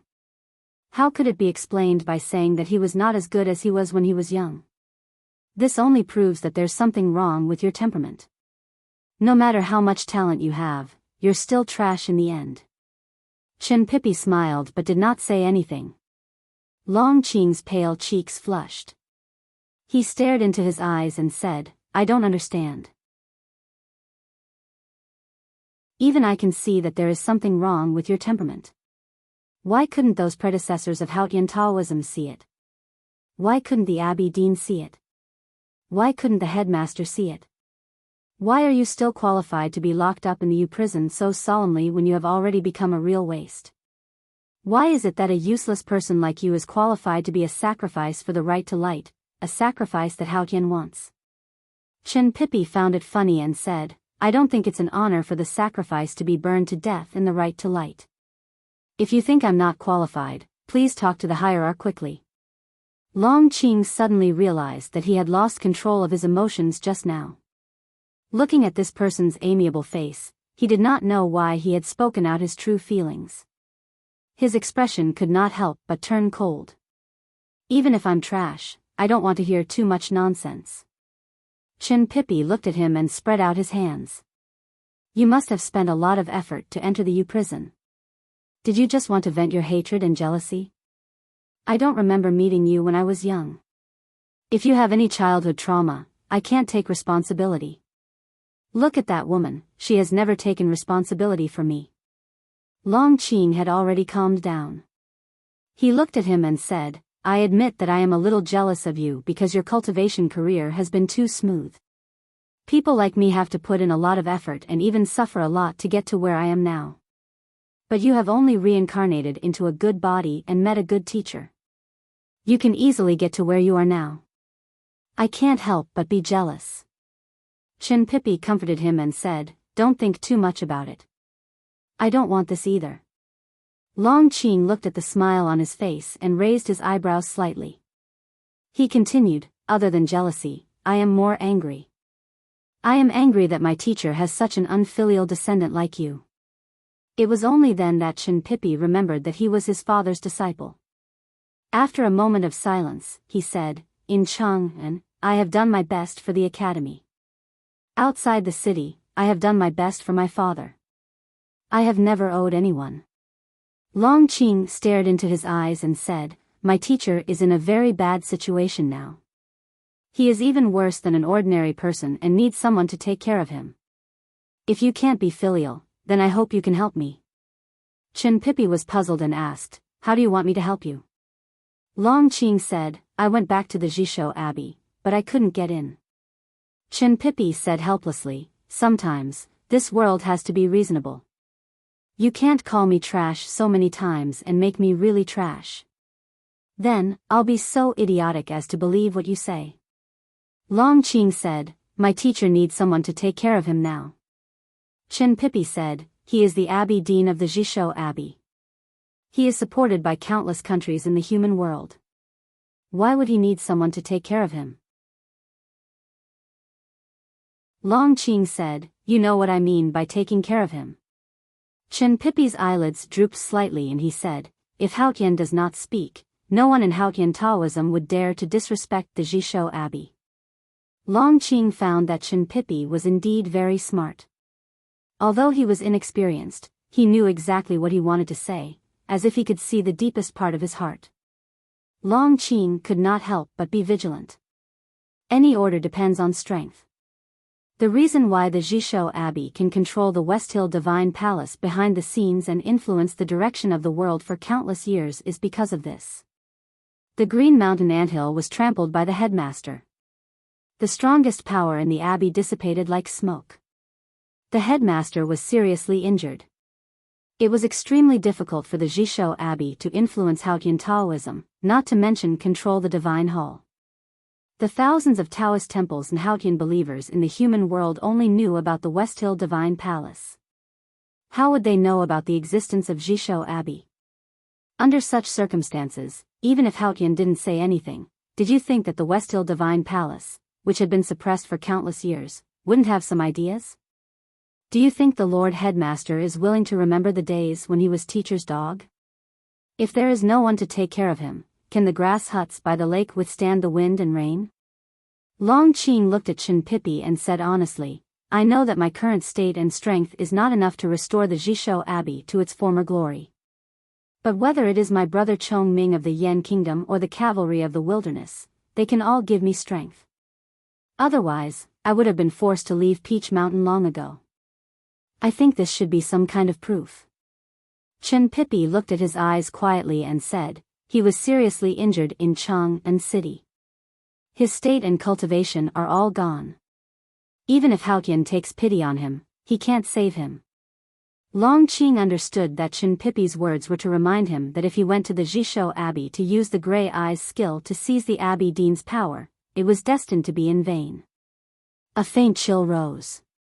He felt that Chen Pipi's seemingly simple eyes suddenly became extremely complicated. Then, it seemed to fall into the deepest part of his soul. He could only remain silent. 7 in and 13 out, Chen Pipi suddenly said. Long Qing was slightly stunned and asked, what do you mean? Chen Pipi looked at him and said with a smile, this is the way to enter the abbey. If you can't understand this sentence, it can only mean that you will never be able to catch up with a useless person like me. Long Qing got the answer he wanted and left the cell. Chen Pipi turned around and looked out of the stone window. Ning Kei's face appeared outside the window. He looked at Chen Pipi and asked a few words silently. Chen Pipi smiled and shook his head. Ning Kei raised his middle finger again. Chen Pipi refused to say another word. He turned around and faced Ning Kei with his broad back and butt. Then, he raised his right hand high above his head and raised his middle finger. Ning Kei stood on the precipice and looked at the back of his senior brother through the stone window. He was silent for a long time and pulled the rope. The big black horse on the cliff above felt the movement of the rope and retreated. Ning Kei followed it on the precipice and gradually separated from the stone window. The right to light was the grandest and highest standard sacrificial ceremony of Haotian Taoism. It could only be held when Haotian sent a miracle to the human world. The human world had not seen Haotian's miracle for many years, so the right to light had not been held for many years. Even the most knowledgeable priest of the Revelation Department of the West Hill Divine Palace was not very clear about the requirements and process of the sacrificial ceremony. Ning Ke had no knowledge in this area. After leaving the U prison on the precipice and returning to the Revelation Institute, he stayed in the book hall to read the classics. Finally, he found some relevant content in an extremely thick book about the ceremony and confirmed that the right to light did require sacrifices. Those sacrifices could be a sword, a sheep, or a blade of grass. However, these sacrifices must contain the purest faith. Sometimes they were even the original objects of Haotian's miracle, so they were extremely rare. As time passed, the shadow of the everlasting night slowly approached. The faith in the world of Haotian gradually showed signs of decline. It was extremely difficult to find such a sacrifice. If one looked at the requirements of the sacrifice, the sword of the Sage of Sword, Lu Bai, might be the most suitable. However, the faith of the strongest man in the world towards Haotian was a shallow question mark. Perhaps the old yellow bull of the academy was qualified, but the West Hill Divine Palace did not dare to have such ambitions. Ning Ke collected a lot of information through various channels and finally confirmed that the sacrifice for the right to light was indeed Chinpipi. According to the secret rumors, the reason why the West Hill Divine Palace used him as a sacrifice was not only because he was a recognized genius of Haotian Taoism and a disciple of the second floor of the academy. The most important thing was that his father was the Abbey Dean of the Jishou Abbey. His mother was the descendant of the great divine priest of light who had left Peach Mountain for the South Sea 600 years ago and disappeared. The identity of the successor of the academy meant that he had betrayed Haotian. However, he had the noblest blood of Haotian Taoism in the world. Was there a more suitable sacrifice than such a pure traitor? Moreover, the West Hill Divine Palace thought that when the Peach Mountain was set on fire and Chinpipi was about to be burned to ashes, could the academy turn a blind eye? Could Ning Ke continue to sit in Cheng and peacefully? Ning Ke felt a chill when he imagined the fat man being burned to ashes. He looked at the divine hall of light on the peak and thought, do you really want him to die? Do you really want me to die? The plot is a bit awkward.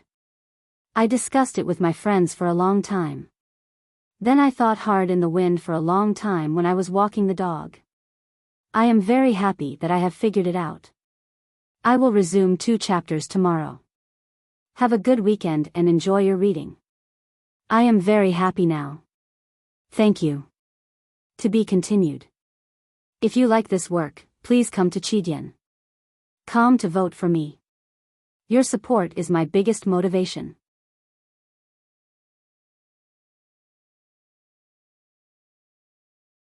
Chapter 863. If Ning Ke, who was in the Peach Mountain, could find out what the sacrifice for the right to light was, the Tang Empire, which had countless intelligence systems, naturally knew about it too, or even before him. But now he could only think about how to deal with the right to light by himself. He had basically confirmed that the news was deliberately released by the West Hill Divine Palace. The Divine Hall wanted to force the people from the academy, especially him, out of Chang'an, because the Divine Hall always thought that he was still in Chang'an, which was a problem the Divine Hall could not solve. The reason why he was so angry at the Divine Hall of Light was because he was very sure that it was the woman in the Divine Hall of Light who had chosen Chinpipi. The right to light was for Haotian, and since Haotian was in the human world now, it was up to Haotian to decide the sacrifice. Ning Ke had mixed feelings. Many years ago, after killing Yen Suqing, he was attacked by the Vermilion Bird Talisman on the Vermilion Bird Avenue. Thanks to the protection of the big black umbrella, he did not die on the spot. If not for Chinpipi's help after escaping into the old library of the academy and eating a precious heavenly power pill, he would not have survived.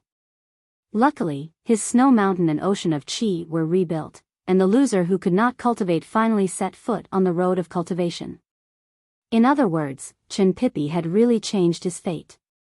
Although he did not say anything in the following days, he had never forgotten about it.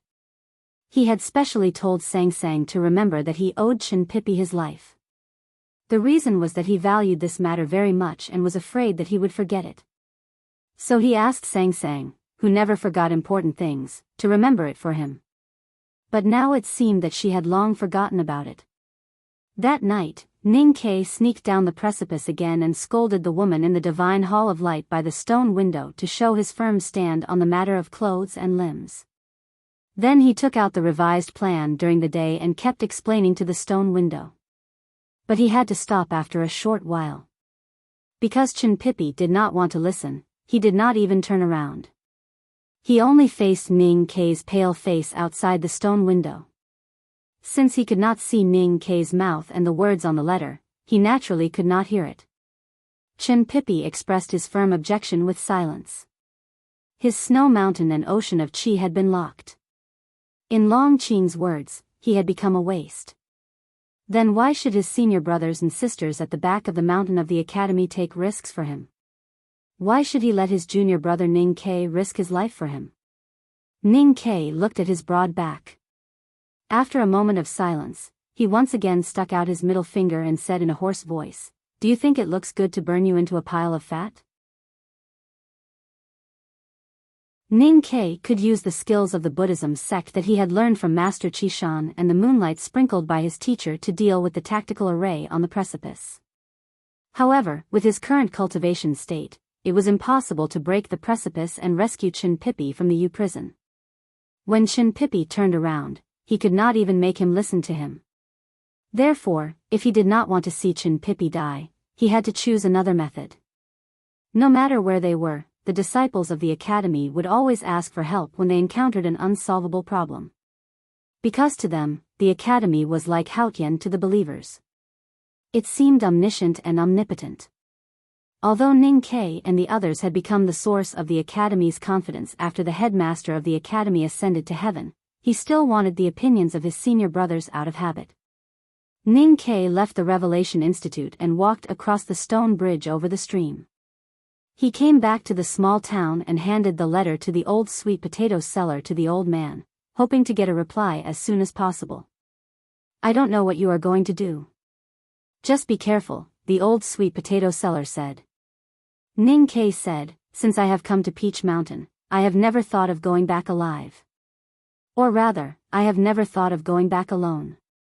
And I don't believe that anything will happen to me." After finishing his business, he held 2 sweet potatoes and walked out of the town. The sweet potatoes had just come out of the oven and were extremely hot.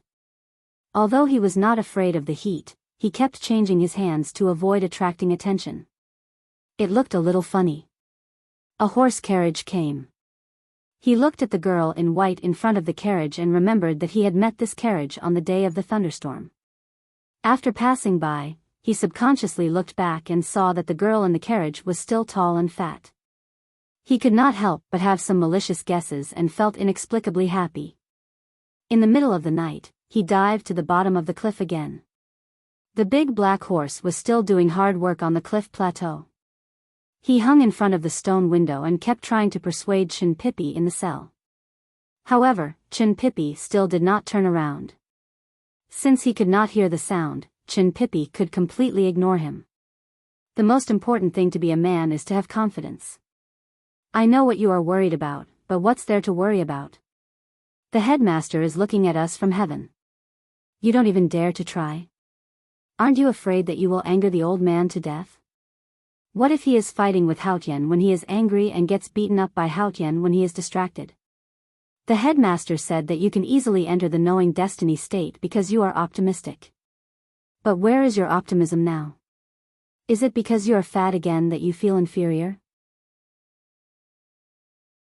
Is that why you don't want to see others? You are so useless. I saw a rich girl these days. She is not married yet, but she is fatter than you. Taller than second brother. She looks like she is pregnant before marriage. But how can she feel inferior at all? She wandered around the world with her maidservant all day long. She bought a lot of high-calorie food like roasted sweet potatoes. That is a lot of them. Do you know how many there are? Even the starving people in Hebei County can be fed like pigs. But she just doesn't care at all. Look at what kind of style is that. That is confidence. Dangerous clouds and mist floated between the quiet cliffs. Ning Ke climbed the stone window like a herbalist and talked earnestly to the window. Although Chin Pippi still refused to turn around and could not hear what he said, he became more and more excited. He could not help but laugh when he thought of the fat girl. There were no traces of human beings between the cliffs for thousands of years. The West Hill Divine Palace did not have any surveillance here, so he could speak freely. Even if his voice was carried by the wind, it was even softer than the rustling of leaves when it reached the divine halls on the peak. Even the powerhouses above the 5 states could not hear it. So Ning Ke was very relieved. But he had long forgotten that the woman in the divine hall of light was not human. Sang Sang stood on the balcony behind the divine hall of light, looking at the ridiculous scene in the abyss below and listening to the ridiculous words of the ridiculous man. She frowned slightly. On the smooth floor behind her, a small pile of sweet potatoes was neatly stacked. Not far away was the leftover sweet potato skin. She was still holding a cold sweet potato in her hand. The sacred and solemn divine hall of light was now filled with wine urns, food, and sweet potatoes. Even though those things, including the garbage, were all neatly arranged and full of cold lines, they were still food. No matter how cold and tidy they were, they still had a unique taste of the human world. This was also the reason why she became extremely angry after hearing Ning Ke's words on the cliffs. In her eyes, there were countless stars being destroyed and countless seas being burned. The extremely strong willpower swept the whole world in the form of anger, as if it was going to burn everything. Different from the previous 2 times, tonight her anger did not change the color of heaven and earth, nor did it attract thousands of thunder. That was because she had learned how to control emotions. For cultivators or human beings, learning to control emotions was undoubtedly a very good thing. But for her, it was not necessarily a good thing. Because from another perspective, it meant that she had now begun to get used to the emotional things in her consciousness, which she should not have been used to. Only human beings needed such useless derivatives as emotions. She was the rule of this world. She was objective, so she was cold. She would never be happy because of external things, nor would she feel sad. When she began to constantly have feelings of hatred, anger, or other emotions, or even began to get used to these emotions, what would happen? The sweet potato in her hand had become cold, just like the world and that kind of life she was used to. She raised the sweet potato in her hand and took a bite. She found that the feeling from her lips and tongue was very uncomfortable. She knew that it was not delicious. After all, sweet potatoes were only delicious when they were hot.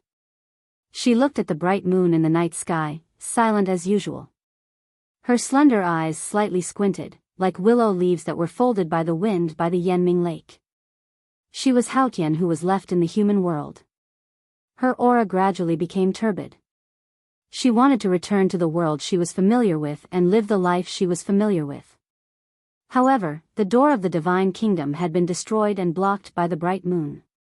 It blocked her way back, and now she could not open the passage by herself. The West Hill Divine Palace held the right to light to try to open the way for her to return to the divine kingdom of Haotian. The reason why they chose Chin Pippi was that his blood was the purest and contained the most devout faith to her for countless generations. Moreover, he was the most beloved student of the bright moon. She looked at the bright moon and imagined what she would do after returning to the divine kingdom. She felt satisfied, but suddenly remembered that there were no sweet potatoes in the divine kingdom, no matter whether they were hot or cold. She suddenly came to her senses and became more and more vigilant. She glanced at the sweet potato in her hand that was subconsciously reheated by the divine flame. She frowned in disgust and threw it out of the balcony. The divine hall of light was on the peak, and below it were 3 cliff plateaus. Below the 3 cliff plateaus was the U prison on the precipice. The sweet potato did not fall into the abyss, but fell on the 3rd cliff plateau. Ning Ke, who was on the precipice, was lucky to escape the fate of being the first person in history to be killed by a sweet potato. The big black horse was shocked by the sweet potato that fell in front of him. It looked at the flesh of the sweet potato that was split open, looked at the heat that seeped out, and smelled the fragrance of the sweet potato. It thought of the miserable fate of working for Ning Ke every night and not even having a midnight snack. It could not help but shed tears of gratitude and kept thanking Haotian for her gift. I wish my friends in the earthquake area a safe journey. The title and content of this chapter are not bad. I have seen too much news in Weibo today, and my eyes are a little dazzled.